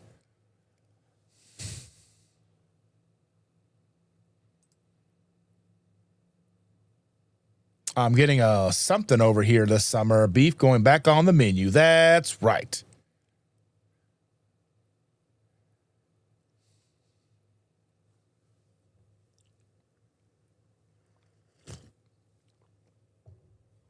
Oh, let's see.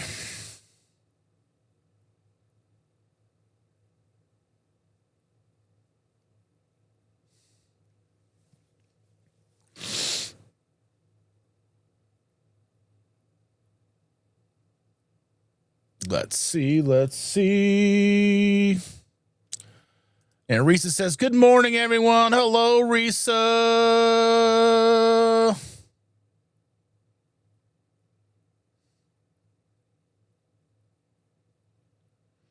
And Brian Dish says, N equals 1. Isn't that the truth? It very much is. And Amy's got to run to church an hour ago, so she's probably already at church. Oh, my goodness.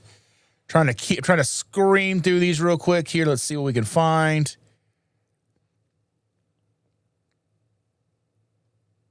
And Evelyn says, I want to be as healthy as I can be. Also have to juggle the mental factor. If I get depressed, I lose it all. And I mean, that's very valuable, because we're all kind of spinning plates. We're all kind of living a life, and we're all spinning the plates. Okay, we've got diet spinning over here. We've got personal life, professional life. We've got family, friends. We've got all these things, and we've got bills and mortgage, and we're spinning all the plates. And we've got our mental health, and our sleep, and we've got all these things. And it's a very difficult, delicate balance of keeping everything where it needs to be our most functional. Now, granted, as we move through, and as we get to the point where we have more control over a lot of these plates, those plates can kind of spin themselves, and you're not having to go like that. You know, and there's a lot of times when we can get the things like that kind of start doing the thing, right?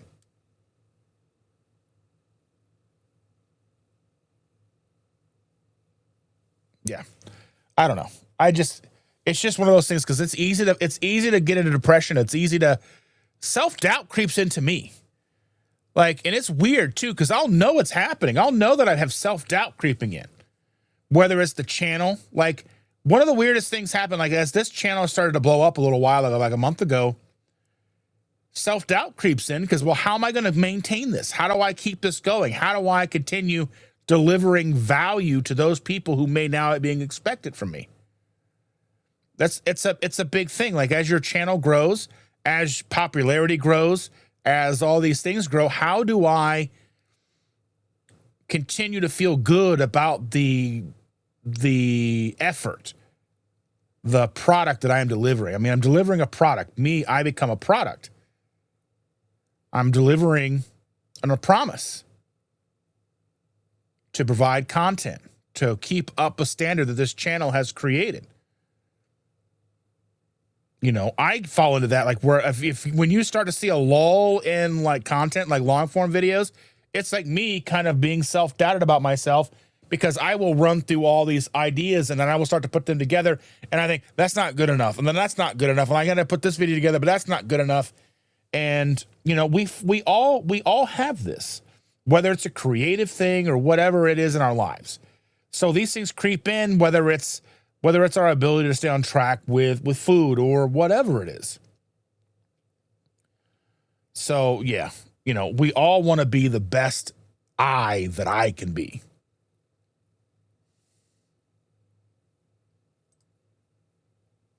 And Sharon says, my grandma passed from smoker's lung, never smoked a day in her life, secondhand smoke from all my uncles around. Yeah, I mean, it's crazy. Like, I remember we had a next door neighbor in an apartment that I grew up in. My grandma smoked. I mean, like I said, in our apartment, my mom didn't, it wasn't somebody smoking all the time in our apartment, but when people would come to visit, they'd smoke. It wasn't a big deal to people. You were just smoked in people's apartments. We had an ashtray in our house because my grandma would come over. She smoked. You know, my grandfather smoked. When he passed away, then my grandma got a boyfriend guy and he smoked and all these things.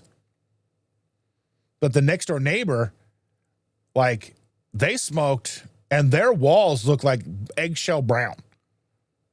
Like, she smoked like those little mini cigarello looking things, like the dark brown cigarettes. I don't know what those were really, but she smoked those. They smoked and she was like, everybody come on up. You know what I mean? It was like that. You know what I mean? And like, she was the sweetest lady and her son lived with her and he was a nice guy and all that stuff. You know what I mean? But they smoked so heavy. It's crazy. It's crazy now to think that they're like, smoking is probably not as bad. No, it is. Just because someone can do it and live to 100 doesn't make it okay. I don't know. Yeah.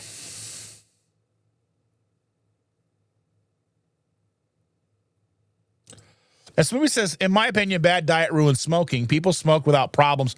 I think there were problems. That's like, okay. Think about like FDR.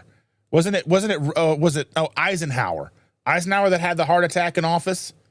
But he was like a 4-pack a day smoker and drank whiskey, but they blamed the steak. So we had to cut fat and saturated fat and meat. They didn't blame the 4-pack a day smoking.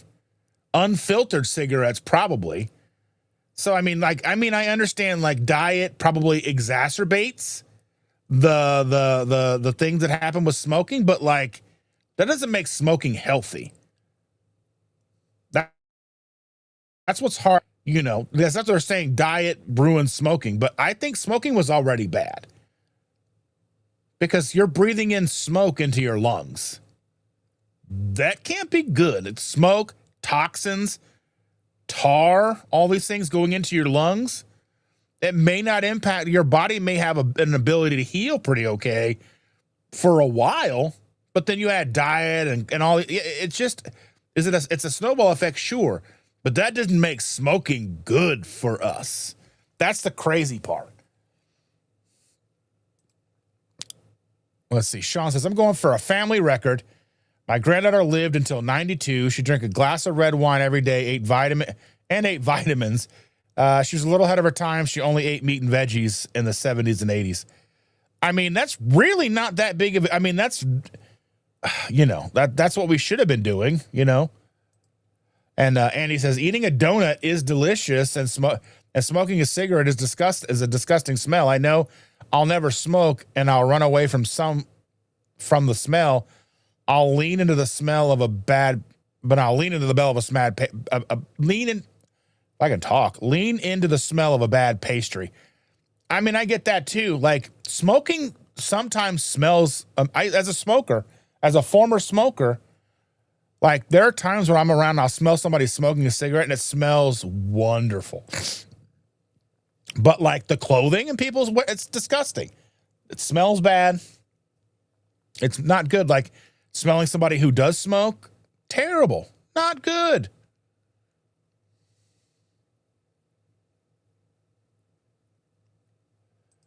And then and Brian's like, smoothly might also be what the cigarette companies put in nicotine. Nicotine is addictive. Sad diet. Yeah. Sad. I mean, smoking's not good. Mouth cancer, lung cancer. I mean, there's a lot. I mean, just, you know, I don't know. Mr. Biscuit says, Paul Saldino eats crates of papaya covered in honey. LOL, smoke him if you got him. That's crazy. But again, like someone like Paul Saldino is peak physical condition. He works out every day.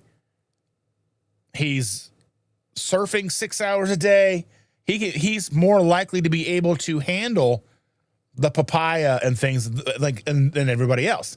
And I'm not saying that if you surf all day, every day, you should go and eat a crate of papaya. Again, it's all relative. But I'm not gonna say, oh, well, if you're eating carnivore, go smoke cigarettes. No, I'm not ever gonna do. You shouldn't smoke, shouldn't drink. But I think it is funny the people that complain about putting pepper on a steak or putting garlic powder on a steak will then smoke a cigar. That's insane to me. Oh, A. Mason's in the house. Good morning. How are you?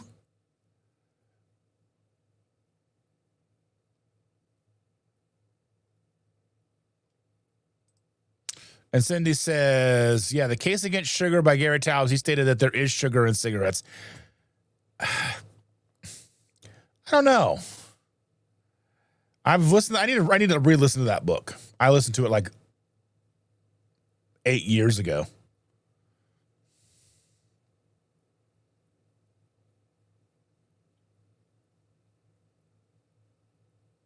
People are saying hello again. Yeah, and Christian says, LOL, it is all my fault. The picanha has gone up to unaffordable prices. It is all your fault, and they blame you? Because you ate so many, they couldn't even get them in Indiana, okay? They all just send them to where you are. That's because if Christy doesn't have them, then it's a problem. So none for Indiana because of Christy. And Arisa can't find picanha either. And Brian is saying, let's see, what's Brian saying? Wouldn't doubt that they may have, along with other things, to make them more addictive. I don't know. Cigarettes, they were like, it was cool. Like, because when I was a teenager, oh, you got to smoke to be cool. Yeah. Yeah, crazy. Christian Delorme is in the house. Bonjour, everybody. Welcome. Good to see you, my friend. And Brian found a picanha at BJ's last week, smoking it today. Woo! I can't wait to hear how that goes. Oh, let's see. Christy says there was no picanha on sale, sadly. So it was chuck roast, ground beef, chuck eye steaks at the grocery haul. Oh, my goodness.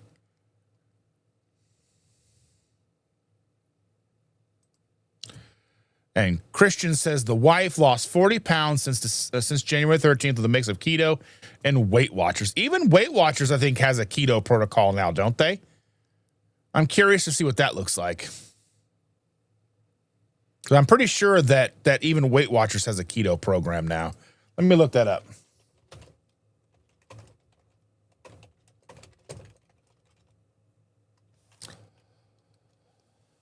Let's see. Let me ask, because I look it up, it just takes me to the Weight Watchers program.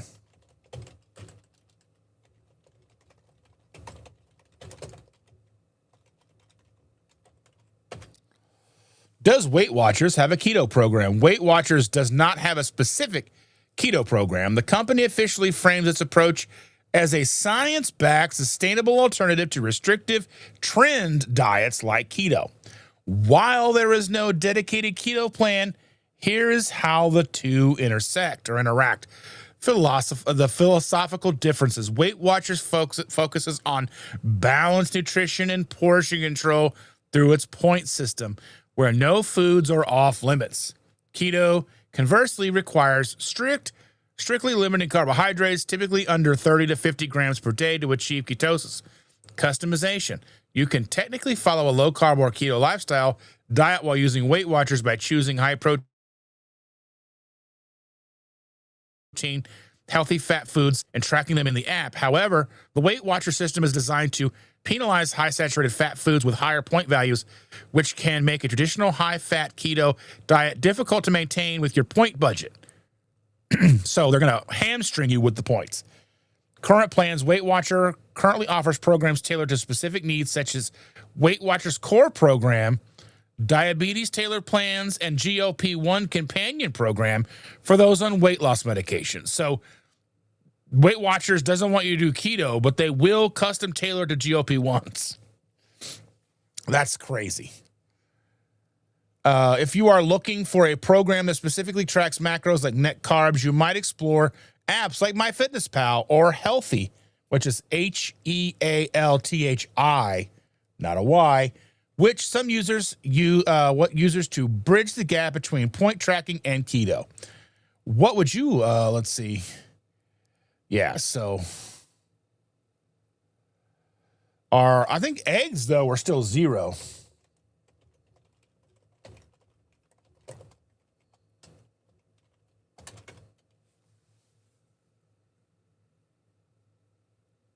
Yes, eggs are still 0-point foods on current Weight Watcher program for 2026.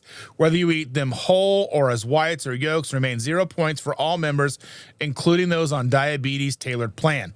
Preparation matters. Eggs were 0 points when poached, hard-boiled, soft-boiled, or scrambled without added fat like butter or oil. Which doesn't make any sense, because if you're adding the same fat that would be in an egg, why would it be anything but a 0? That doesn't make any sense. Added ingredients: if you fry your eggs in butter or oil, you must track the points for that fat used, even though the egg themselves remain 0. Beyond chicken eggs, duck, goose, quail, turkey eggs are also considered 0-point foods because they provide similar high-quality protein. It's like you can't see the forest for the trees. But yeah, crazy. Mr. Biscuit has never heard of picanha before this space, let alone seen it. Yeah, I've never seen it outside of at the Brazilian Steakhouse in Louisville at KPL a couple years ago. Before that, I never seen it. Cindy has to go soon. Tournament this morning. Well, good luck, my dear. That was an hour ago. She's probably long gone, already bowling. Yes, good luck, Cindy. Kathy is here. Hey, Dustin, good morning. This early Sunday morning, that's right. Kathy B here. Woo! I'm glad you are here. Yes. Evelyn, employer, I thought you were just going on a smoke break. Why were you gone so long? It was a brisket. My smoke breaks take 14 hours. I love it. Let's see. Sharon says Costco has packs of top sirloin cap all the time, usually in the prime section. We get them all the time. Great flavor and rather tender. I don't think I've ever seen them at our Costco's, because Costco's do not all have the same thing. So there's that. Sunny is here. Good morning, dear. Very glad to see you. She says, good morning to everyone. And Mr. Biscuit says, we don't have a Costco or a Walmart here. I bought brisket. I thought brisket was corned beef brisket. Never seen that here either. Yeah.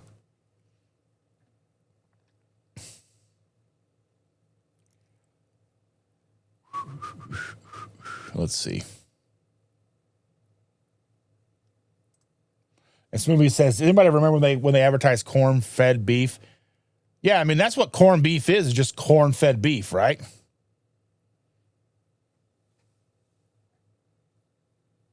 Mr. Biscuit says yellow coloring in cheese comes from beta-carotene and grass-fed milk. There was something like in cheddar. Let me look that up.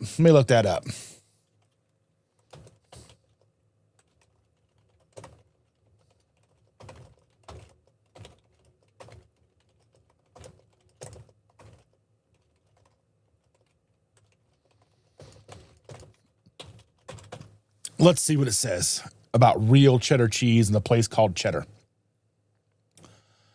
The yellow color in traditional cheddar cheese from Cheddar, Somerset originally came from the beta-carotene, like Mr. Biscuit said, found in the fresh, lush green grass that the cows grazed. Why the grass made it yellow, beta-carotene intake during the spring and summer, cows in the west country of England grazed on pastures rich in beta-carotene at the same pigment that makes carrots orange. Fat solubility. The pigment is fat soluble and stored in the cow's fat, which then carries into the fat globules in the milk. Concentration during cheese making, while liquid milk looks white because light reflects off protein clusters. The cheese making process removes water, concentrates the fat. This makes the yellow-orange tint of the beta-carotene much more visible in the final cheese. Historical significance and fraud. Since sign of quality, historically, a deep yellow color was a sign of high quality, high fat cheese made from fresh summer milk. Shift to dyes to maintain this premium look year round, since winter hay produces whiter cheese, or to hide the fact that they had skimmed off the valuable cream to make butter. Cheesemakers began adding colorants. Early colorants before the common use of annatto, a typical seed dye. Cheesemakers used natural local ingredients like carrot juice, saffron, and marigold petals to mimic that grass-fed golden hue. Today, the Cheddar Gorge Cheese Company remains the only producer still making cheese in the original village, emphasizing the true artisan cheddar is natural pale yellow, influenced by the local terrier. Would you like to know more? It's like Starship Troopers. But yeah. Yeah. Wagyu is a Japanese. Yeah, this is from Japan. Japanese breed of cattle. Biscuit never liked sirloin. Not sure the cap would change. The cap is fattier. There's a big layer of fat. I like sirloin when it's good and tender. It's not as fatty, but like it's usually a cheaper cut. And I'm like, okay, as long as I can get some beef and it's rare and delicious, I'm all ready to go. Yes. Yeah, most grocery stores are just going to get the common cuts. The people that want the ribeyes. You know, like very rarely do you even see like the tomahawk steaks, which I think is kind of a waste.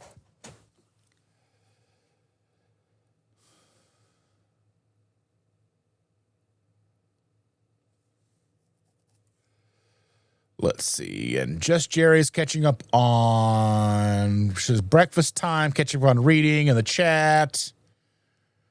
Risa, last week they had grass-fed, grass-finished skirt steak on sale. My friend at Courtesy said the people returning it because of the smell thought it was rotten. I had it and it was good. That's what I'm kind of wondering. If Steak and Shake truly deploys and puts into circulation true grass-fed, grass-finished beef, I want to know what the reactions are going to be. People are going to like it? Are they going to hate it? I'm fascinated, and I can't wait to try it, because as soon as it goes live, I'll run to whatever one is, and I'll order some grass-fed. I'll get some with cheese and some without cheese, and probably put them together. But yeah, I'll see if I can. Maybe they'll catch on and do a thing like you can get like the Steak and Shake version of a Flying Dutchman. We'll see how that works. We'll see, can we do that? Will they make it expensive? Will they make it like maybe like $2 a patty or something like that? We'll have to wait and see what they charge. Mr. Biscuit says grass-fed will be a flop. Calling it now. Plus, they changed the regulations a decade back. Grass-fed doesn't necessarily mean anything anymore. Yeah, I'm just curious of what they're going to do. Like, will the grass-fed, grass-finished actually taste the way that it is when you buy it at the stores? We'll have to wait and see. Sean used to prefer sirloin. Can you believe the scandal? Now I prefer ribeyes. It's amazing how much my taste buds have changed. I love ribeyes. I love strip steaks. I love sirloin. I like steak. I mean, I'm not above whatever I can get my hands on. If I can get some good sirloin steaks at a good price, count me in. I can put fat on it. I can dip it in butter if I want to. And Christy says, yeah, I wonder what the average American consumer, let's see, if the average American consumer will be able to taste the difference on the grass-finished beef with all the other stuff on the burger that a lot of us don't eat. Yeah, I'm curious. I mean, they're real, true to form grass-finished beef has a very distinct flavor that I don't even think a bun would mask. Maybe some mayo, some mustard, ketchup, and all that stuff. I'm curious. But I guess time will tell.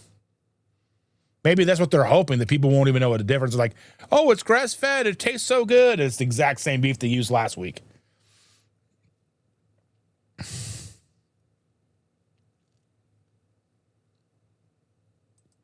And Biscuit says, to me, sirloin is distinct flavor from everything else, and I don't like it. Oh, okay. Like liver. Interesting.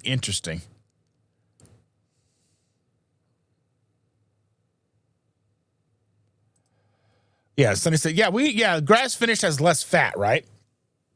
I watched the Butcher Brothers. They compared grass finish versus I mean, that's the reason why they grain finish it, to fatten them up.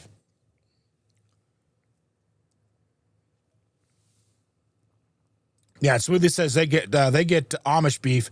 Tastes great to me. It's a deeper beef. Yeah, there's a definite distinct flavor to truly like clean fed beef. And Jerry says another thing about the Carnivore bar is they're saying it's not 100% grass fed anymore. The cheaper under $5 bar that is. Yeah, that's one thing I figured. But I don't know if they're mixing it with anything else or what. I mean, if they have other like thing, I don't know. I haven't seen anything online about it. They've just talked about it at MeatStock. So I'm guessing we'll probably see something this coming week. Maybe if it is affordable, maybe I reach out to them again and see if they can send me the new ones and see. Because I mean, for $5, and if it's just plain meat and fat and salt, that's a much better, that's something that I can get behind. Because then that is something that I can pack in the car with me. $5 over $17 makes a massive difference. Massive difference. And like I say, I respect the company. I think they're doing a great thing, but the cost, it's so prohibitive.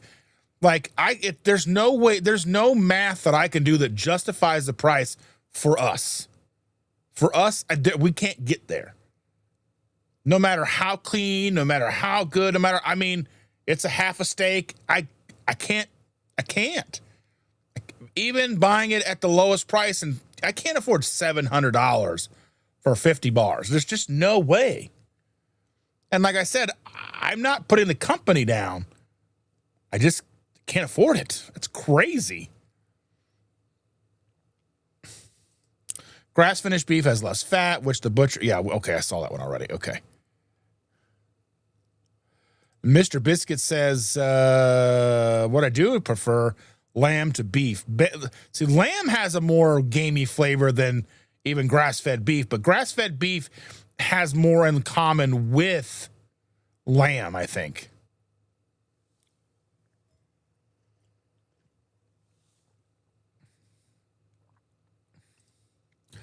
Yeah, and Christy says to Mr. Biscuit, wow, I do notice a difference. I notice a difference in flavor, too.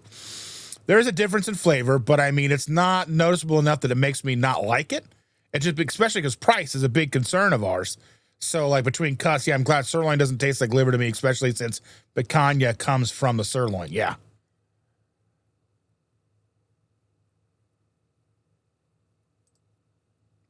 Yeah, and just Jerry's like, yeah, 2 ounces of Carnivore bar or 1 pound of ground beef. I mean, even like 2 ounces of Carnivore bar, even at $5, is still what a price of ground beef is now. I mean, yeah, it's a definite thing, but like, you can't bring a pound of ground. I mean, I don't know. I mean, it makes it more doable for road trips and things, but I don't know. Like, it's still a tough choice. Still a lot of money.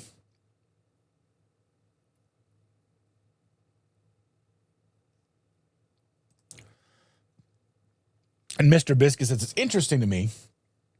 I clocked over trial and error. Certain cuts I simply don't like based on flavor. Hate beef liver, but love chicken liver and liverwurst. Interesting.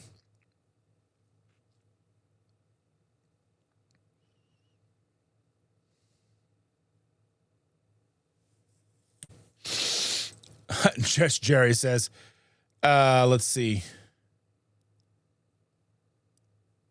Another point to ponder on certain cigarettes or a box of Butcher box delivered decision. Yeah. I mean, I remember like the last time I bought a carton of cigarettes, I think they were $25 a carton. That was like 2008. After that, I just couldn't afford cartons anymore.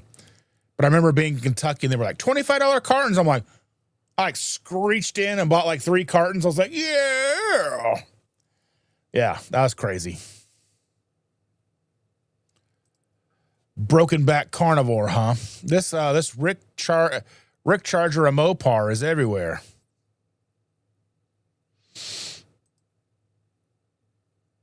Let's see. Bacon. I just saw something remarkable. What did you see?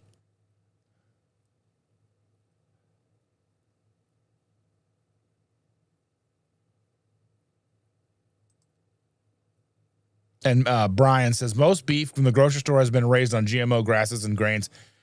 I would still say it's healthier than not eating it at all. Angie's is here. Good morning, Saturday morning, y'all. And Risa says there is a Mennonite market in Flemington. They have a, let's see, I don't know where Flemington is. Separate butcher on their meats. I love their cold cuts, bacon, sausage. I'll try them. Excellent meats. I love that. It sounds delicious. Retired Rick Carnivore. Morning, everyone from Illinois. Gas $4.90 a gallon. It's awful. It's $4.99 up the street for me, or I can go like deeper into our town, and it's like $4.59, $4.69 a gallon. It was $4.49, but yeah, crazy. And Donna Ray says, came home from breakfast to see a beautiful red fox chasing a squirrel around the yard. He caught him. Oh, my goodness. It's the circle of life. But nature is metal.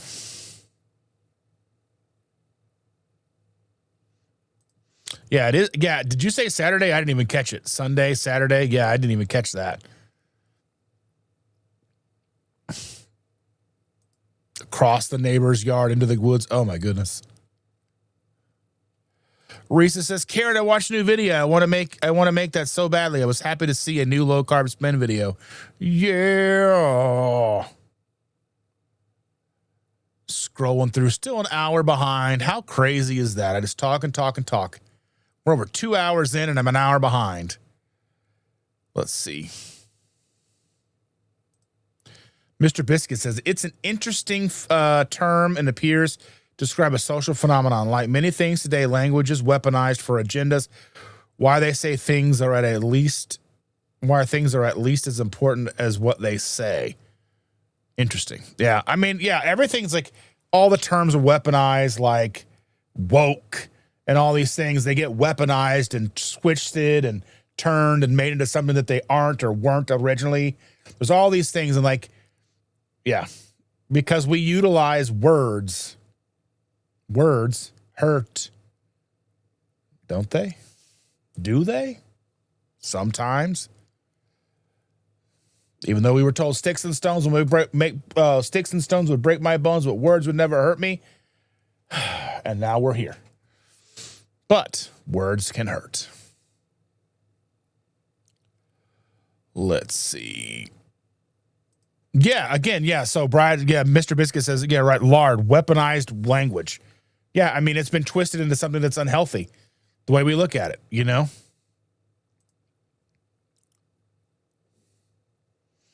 Risa says, if my hubby knew I cooked with beef fat or bacon fat, he would ask me to cook with healthier oils instead. One reason I don't say anything, it is my kitchen. I cook how I want to. That's right. And Brian says, lard to me has always been, or always sounds healthy because my grandfather was a baker and at one point was the president of the Bakers Association. I mean, yeah. I mean, and as different generations, different things change. But I mean, you know, at the turn of the 20th century, lard was the staple. And then once Crisco became a thing, Crisco took over and lard became a bad word because Crisco took over and people wanted you to buy Crisco versus lard. They look the same. For all intents and purposes, lard has been deodorized and all that stuff. So they smell the same, which is weird.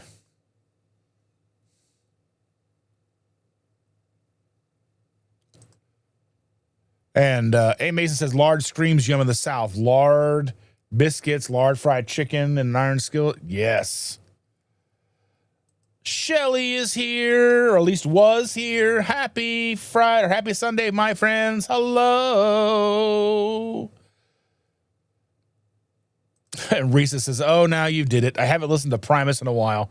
Yeah, I saw a video the other day. It was a video of the band Slipknot from 2000. Now, I saw Slipknot for the first time in 99 when their album came out.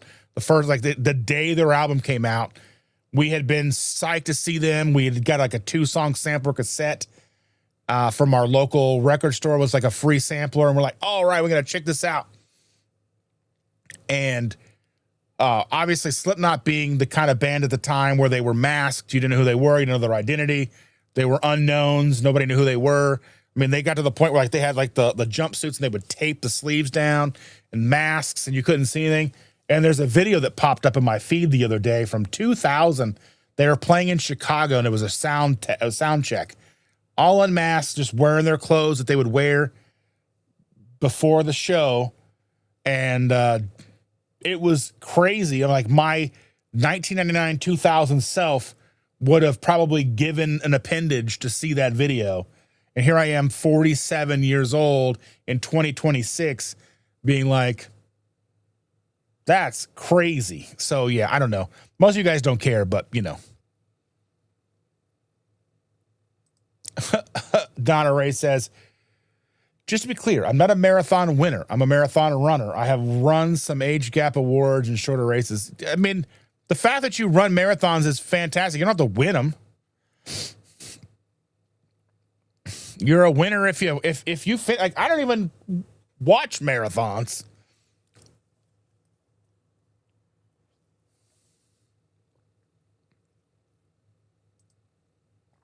Yeah, Manteca. Yeah. Yeah, pretty much.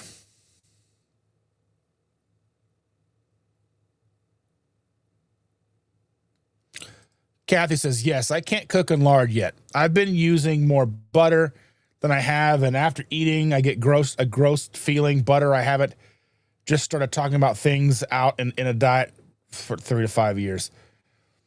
Like, that's the thing is, like, that's crazy that the idea of cooking in beef fat and all these things is such a weird concept for us, where for just like the last 150 years, it's a strange concept for people. But for everything before that, that's how we cooked.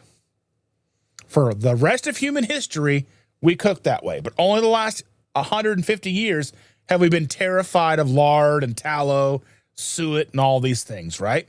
We've been terrified of it because they came out with a product that they made in a factory because of cottonseed. They didn't want to throw the cottonseed away. They were like, how can we monetize cottonseed?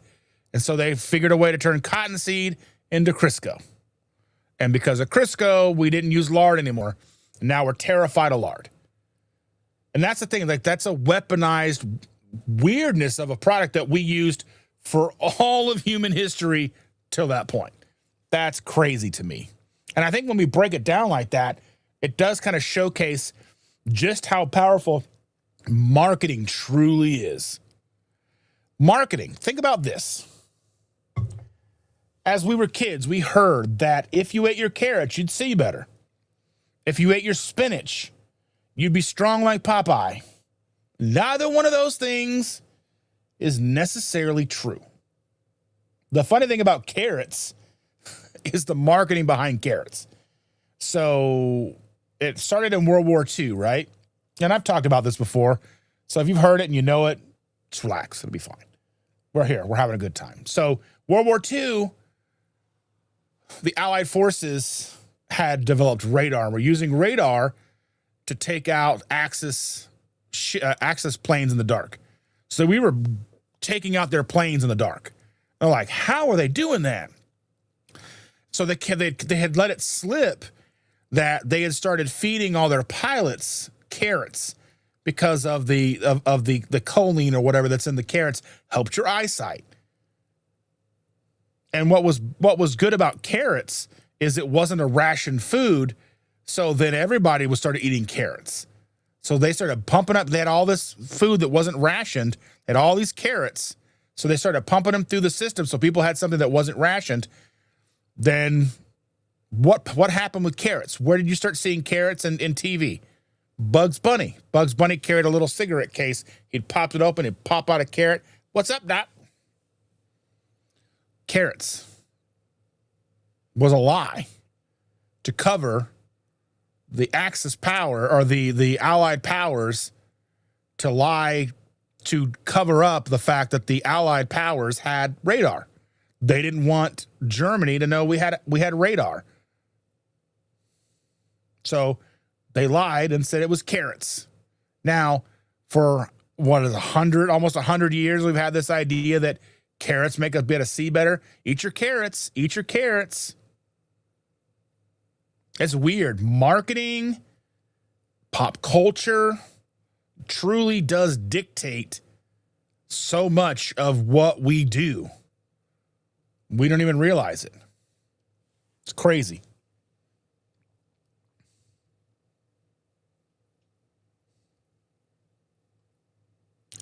Angie says, thank you so much for the Keto Chow link. I ordered a bunch of electrolytes. Finally got the granny apple flavor for the new prototype. Oh, fantastic. Thank you so much. I hope I see it because, like I said, I haven't been seeing any money coming into my my Keto Chow thing. Let me go. I don't even think I can pull it up now. I looked yesterday. I thought, yeah, still nothing. Still the same. So I don't know. My link may not work anymore. I don't know. I don't know what's going on. I need to reach out to my rep and be like, I don't know what's going on, but I've been using the link on our affiliate page and I'm not seeing anything. And I go to this affiliate page and I sign up and do all the campaigns and all that stuff that we have. Nothing. So, I mean, I may have lost out on $100 or something across the last couple of months, but I haven't been paid since February. So there's that. I need to reach out and say like, hey, this is weird. I think I will put together an email to my rep today and find out.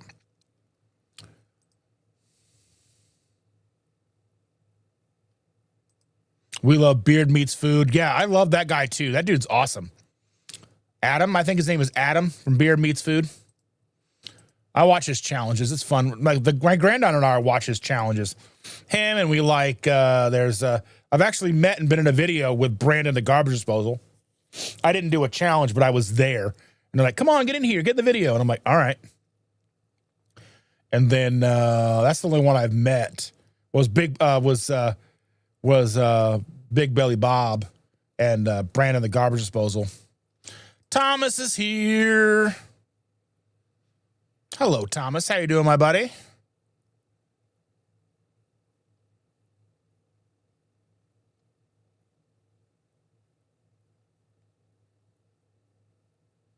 Let's see.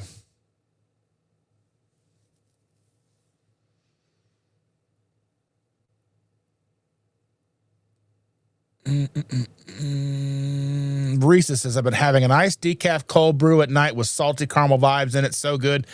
Last sips, get some magnesium drops before bed. Great way of getting my magnesium. I love it. I love it a lot. Lisa is here. Good morning. Good to see you. How are you? Karen says, thanks, Dustin. Have a great Sunday all. Time to go walk the pups.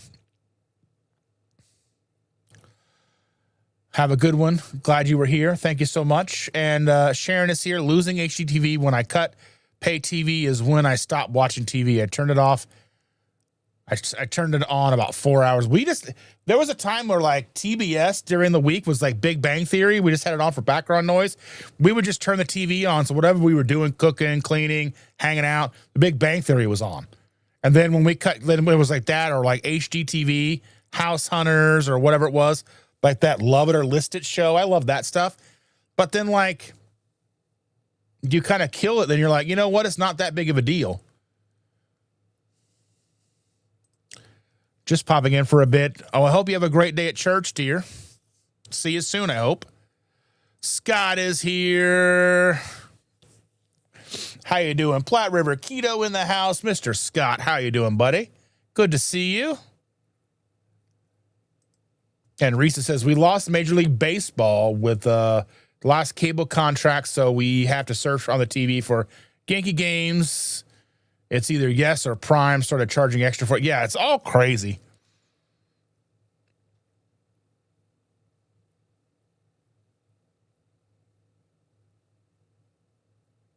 Let's see.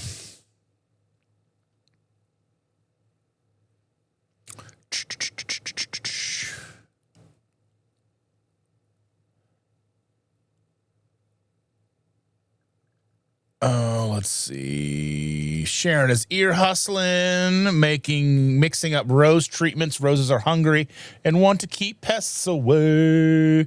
I love it.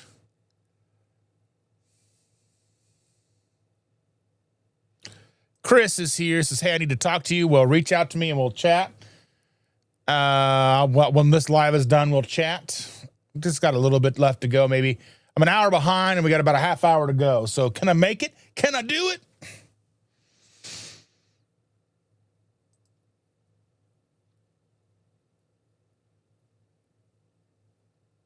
Let's see. Let me squeeze through here. Yeah, they're making one with potato. That sounds awful. How's that going over at MeatStock? MeatStock, they're like, we're making this with potato. But wait, hear me out. It's grass-fed potato. Oh, my goodness gracious. Yeah, it's new this weekend at Keto or at MeatStock. I have not. I have tried it. Okay. Yes, the new Carnivore bar featuring iguana.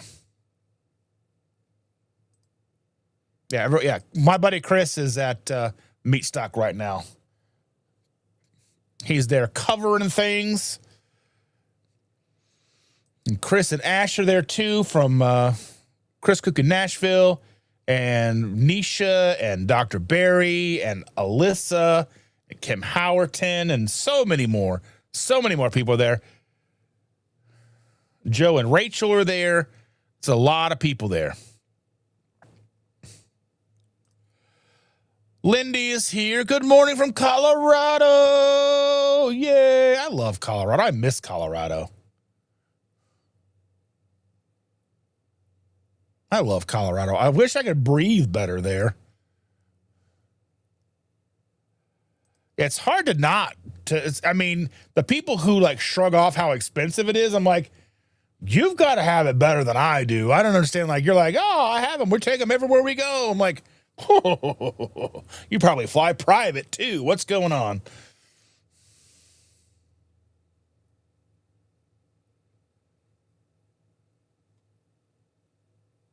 Hey, Mason says, I put Carnivore or Keto bar in the freezer, cut piece off when I want it. Tastes better texture. Single bar. Yeah, that's crazy.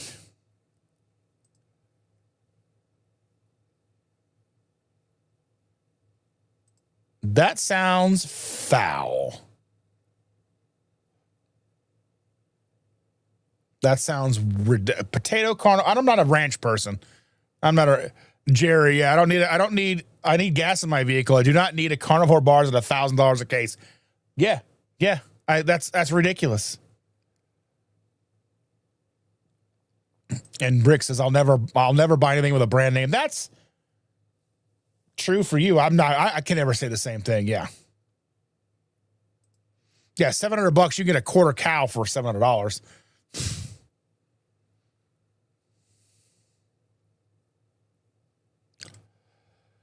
And Chris is about a 5-pack and they were $30. Yeah, that's crazy.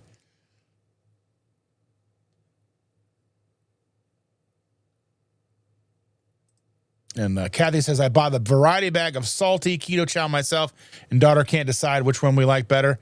Yes. And Rick says, Dustin needs to learn from my handling of live chats and never fall far behind. I don't know. I just talk. I'm here to talk, and I do. You keep up. I don't. I catch up eventually, though. And Karen says, if we're talking about Carnivore bars, yes, terribly expensive. They're supposed to come out with a $5 bar. I don't know how the influencers can afford that. Yeah, I don't understand that either. I mean, I know they're not sending them all these bars for free. They sent me 3 bars for free, and that's like $50. That's crazy.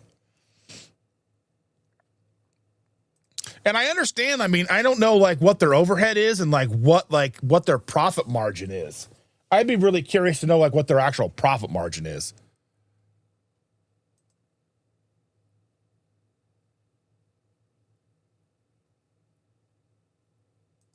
Yeah, and I think like MeatStock does have a tendency to kind of be more affluent seeming to me. Because I mean, like to have a cabin was like $3,000 last year or whatever. It was a crazy amount of money. Like Like the people typically who like the carnivore influencers typically seem to have this affluent air about them. Like, I eat these 4 pounds of steak a day. Like, how do you afford that? Oh, because you're a doctor. Okay, I see. All right. And Brian says, I'm noticing that there's starting to be a large gap between the haves and the have-nots of the carnivore. I mean, I think there's a misconception that eating carnivore is too expensive for like the poors like me. But like, you can do it. But I think that's a big piece of, I think there's a big piece of that where like if you're going to promote the fact, I mean, like you can eat the grass-fed and all these things, all your meat comes from Butcher Box or whatever it might be, and you eat carnivore bars twice a day, and there's a definite difference in income. There just is. And there's always going to be some kind of, I mean, yeah, I mean, even some of the keto stuff, like some of the keto stuff has been expensive. That's why some of my favorite products that I've liked over the years have gone out of business. It's a tough market. Breaking through is tough. And I think when it comes to carnivore, I think they have an advantage because people are still, I mean, more likely to want to spend money on beef and chicken and well-raised meat versus some expensive keto product.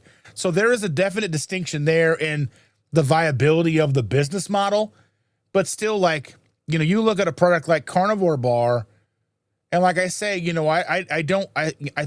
I'm not talking or throwing shade at the company themselves. I would like to know how slender their profit margins are or how wide they might be. But looking as for someone like me, like those prices, I don't even know how much money would I have to make?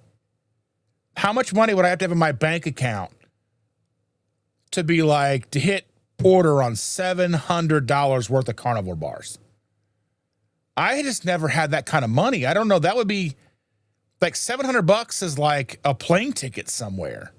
That's like round trip plane ticket somewhere. $350 each way. We can go somewhere, go to Florida for a week for $700.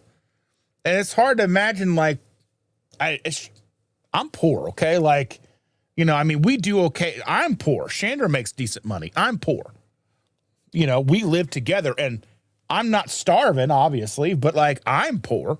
She has money. Ow, that hurt. I don't know what I did to myself. Scratched myself. I don't know. Just hurts. Say you just have a pain for some reason in your ear?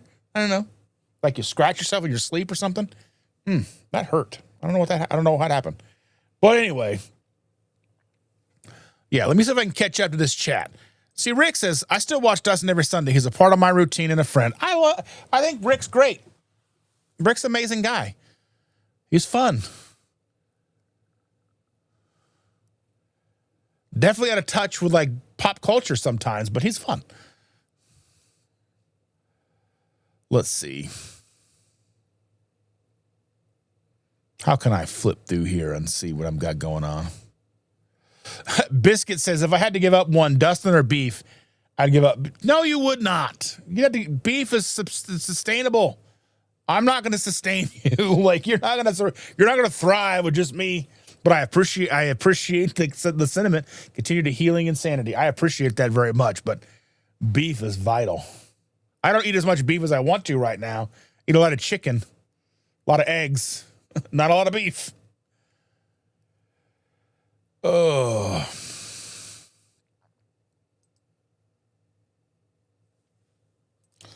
Lisa, we love you, dear. And I hope you are coming here and, and you can feel free to express everything you're going through. Because as Jerry is saying, that May is Mental Health Awareness Month. That's why I had to feature what I did yesterday on my live. It's paramount today. It's society to help one another. 100%. That's what we've got to be here for everybody. I mean, even if certain people may no longer think that I'm all inclusive, but I'm here for everybody. It doesn't matter what your diet is, you are welcome here.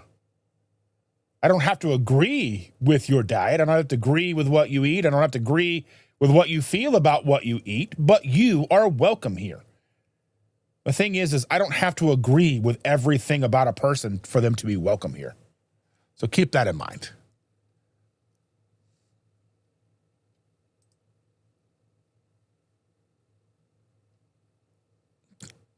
I'm just trying to squeeze through here. Yeah, George Burns lived to be 100 years old and smoked big old cigars for a long time, right?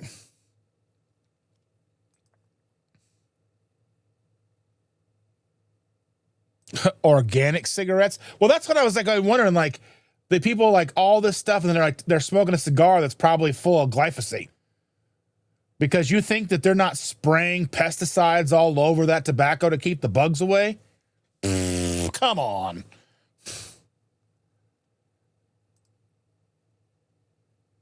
Yeah, people have used tobacco for thousands of years. It doesn't make it healthy. That's kind of the same argument that we've heard about, like, there's also the same argument people make about meat and stuff, but that doesn't mean smoking tobacco is good for us. Breathing smoke into our lungs, not probably good for us.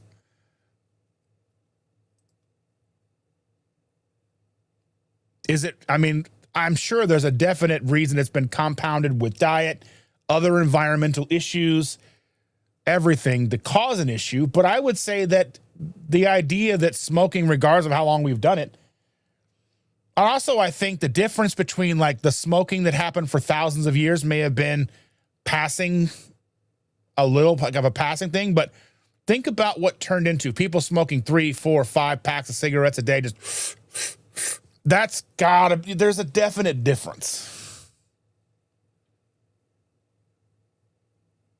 And Risa says, Mom smoked for years. She retired and quit successfully, but she drank wine every day. She died of dementia, not smoke. I stopped smoking when I was 18, started at 13. Hubby stopped 20 years ago. Yeah, I stopped 16 years ago. And Smoothie says, yeah, a former smoker here too. Can't stand the smell of smokers. The smokers is the problem. But the smoke, like if you just kind of smell like cigarette smoke somewhere in the distance, there is a smell that is, and you're just like, oh, even after all these years. And I'll still have dreams where I'm like smoking, and in the dream I'm like, man, I haven't smoked in 16 years. What am I doing? I'm like, ugh. It's still a thing that happens to me.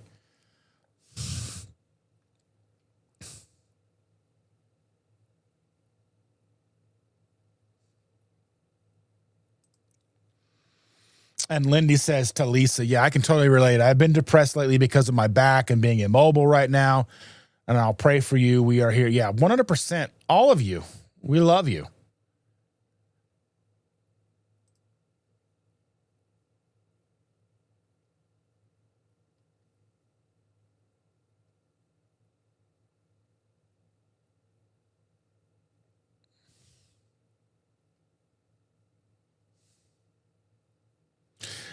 So 10% of cigarette is sugar. Let me see something here. Let me see this. Let me find this out. This is weird. I never thought about that. Let me see something here.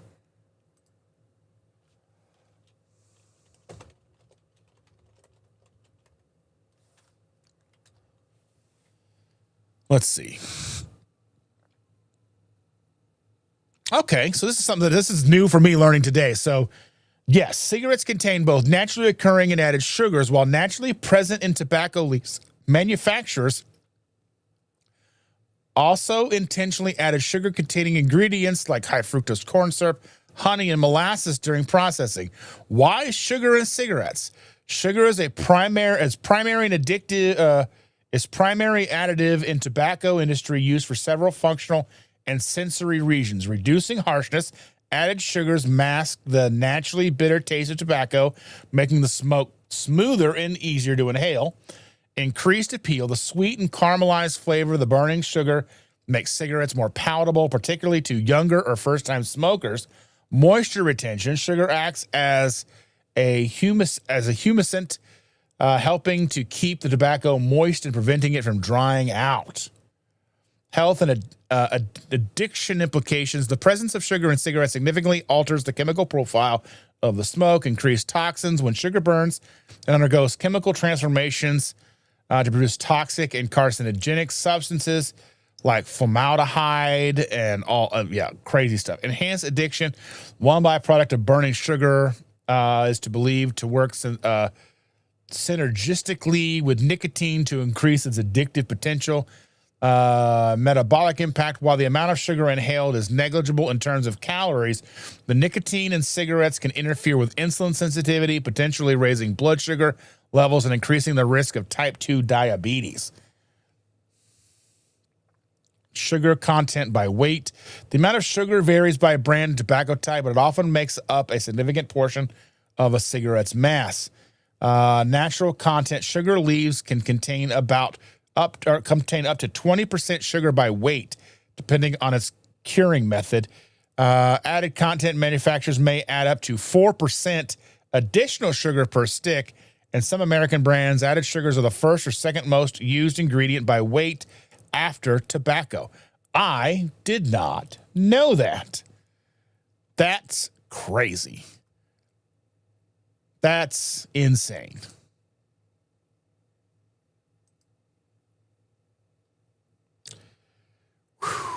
Yeah, so many weird things are added to cigarettes. Disgusting. Evelyn is headed to breakfast. Catch you later. All righty, dear. You guys be safe and have fun. All right. Let me get through and see if I can get through some of these because I'm at over an hour behind. Let's see.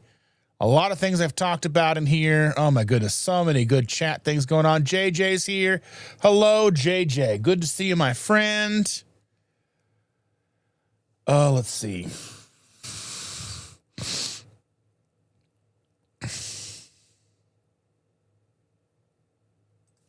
JJ said 2KK posted a video yesterday, but I haven't watched it. I don't think that was a video from MeatStock, but I'm not sure.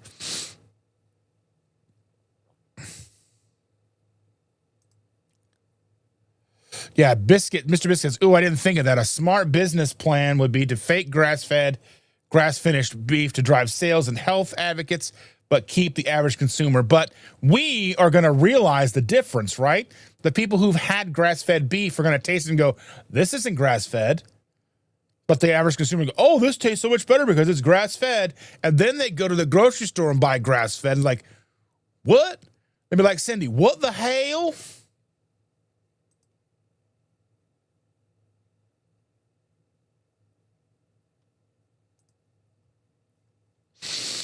Let's see. JJ says, tell me about it. I'm buying ground tubes when they're on sale. My local grocery store has 80-20 on sale for $9 for 3-pound tube.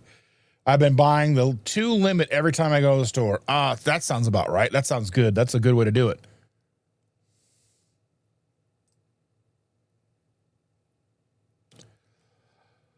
Let's see.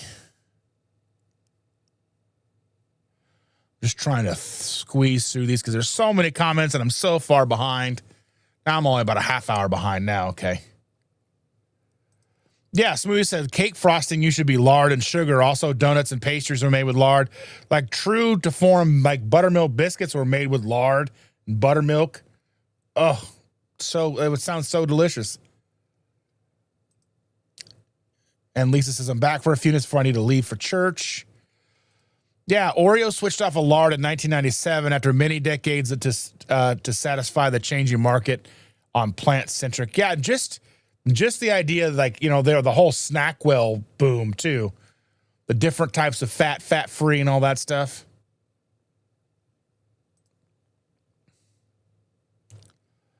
Let's see. Karen says 2KK had trouble with their link for Keto Challenge Salty. Yeah, that doesn't bode well for me, does it? I'll have to see if I can get it fixed.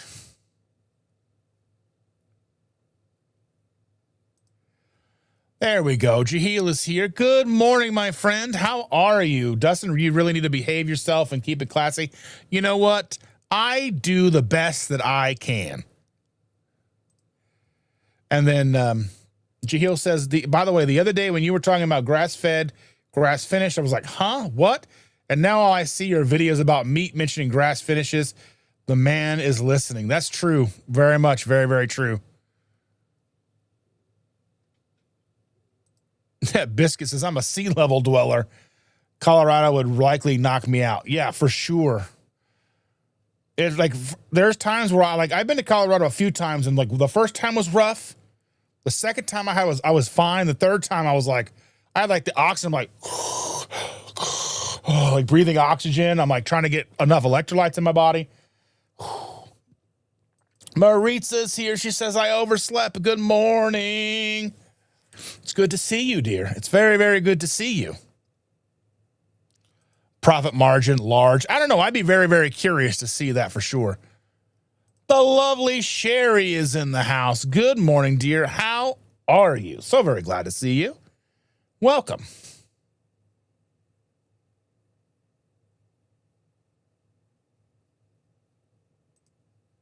$3,000. My annual food budget is $2,400. Woo! Yes, true. Sean says, define overslept, Maritza. It's only 7 where you're at. That's so very true. Kathy says, to be honest, I would eat real potato over fake potato. Have you tried Chris cooking Nashville's Carnivore mashed potatoes 2.0? Those aren't real potato, but they are stellar. Stellar. And he made them really quick when I was at his house. He was like whipping them up. And he's like, try this. And I'm like, oh, that's yummy. Yes.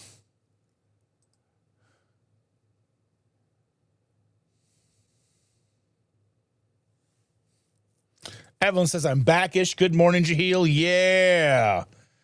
I said goodbye to you and hello to you in the same 2-minute period there, Evelyn. Yes. And JJ says, my wife smokes. Oh, goodness. Let's see. And Risa says, quitting smoking was so easy for me, but quitting carbs is almost impossible.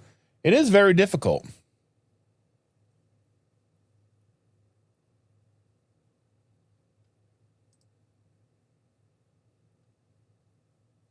Let's see. Julie Powell is here. Good morning, Dustin. Glad I got in on the tail end. Have a great weekend, everybody. Yes. Yeah, they do add the sugar too. That just boggles my mind. I never thought about that. I never knew about that. But you learn something new. I've learned a couple of things today. How about that? Things I didn't know before. Evelyn says they don't have real butter or sugar-free creamer at the hotel, so I melted some cream cheese into my coffee. How is that? That sounds very different. I'm very curious to see what you really think about it.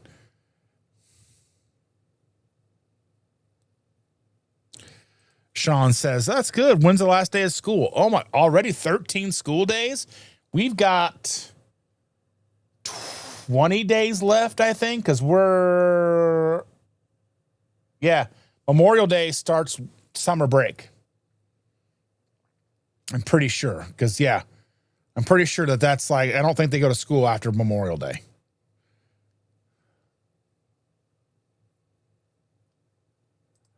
Mr. Biscuit says, oh, we will for certain. Yeah, we'll know what's up after they switch to. Yeah, because I'm definitely going to go and try that out.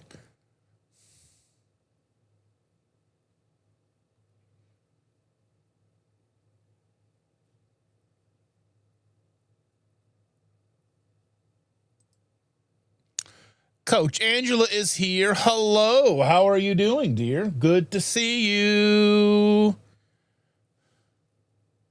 And Sean says, my gut is probably still laced with that Oling crap they were promoting as healthy back in the 2000s.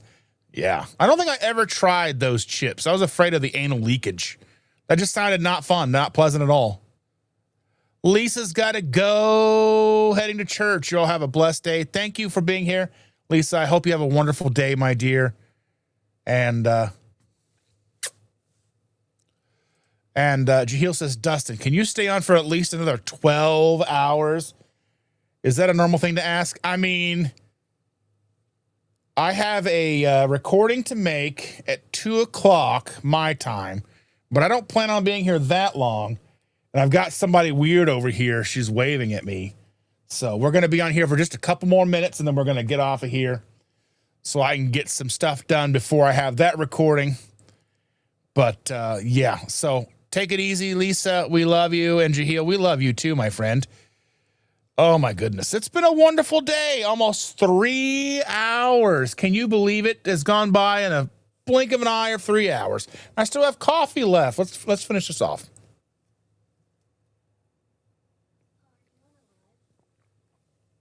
Yes, I am, my dear.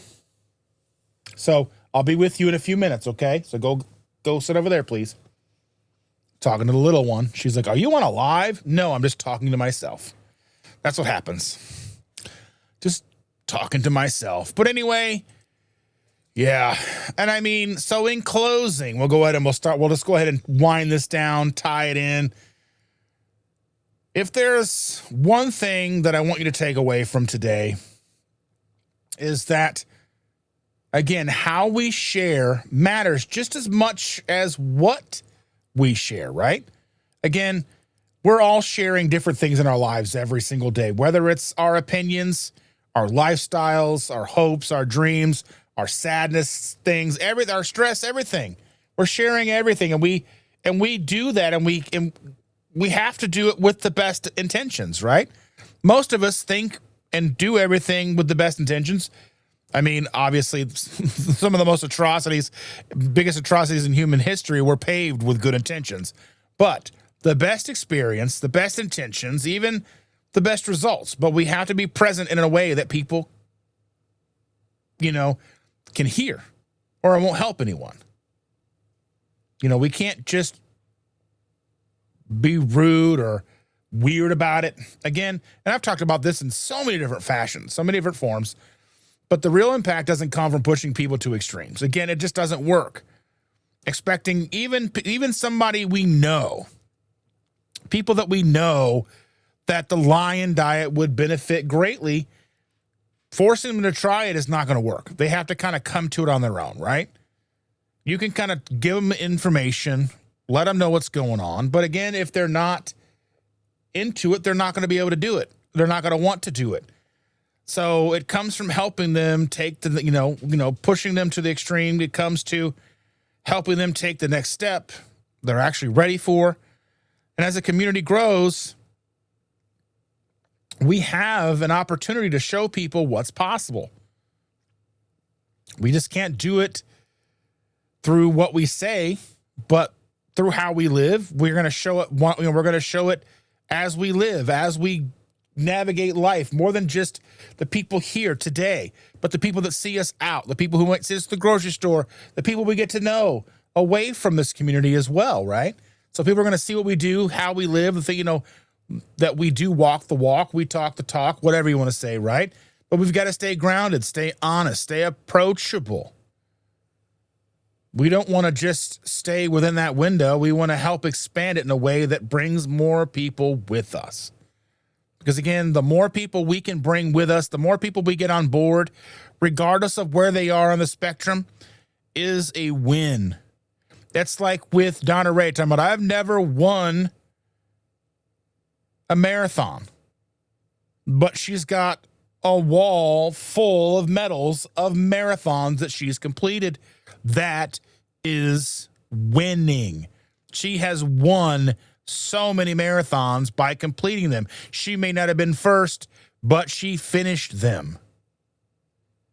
Again, if we can help people, regardless if it's just basic low carb, whatever, getting them off of a standard American diet, helping them learn to start cleaning things up, narrowing eating windows, all the little things that we can do to make their life better is a win. How do we bring more people with us?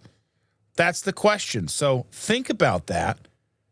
Think about that as we go through the week. Think about that as we interact with people day to day. Again, think about that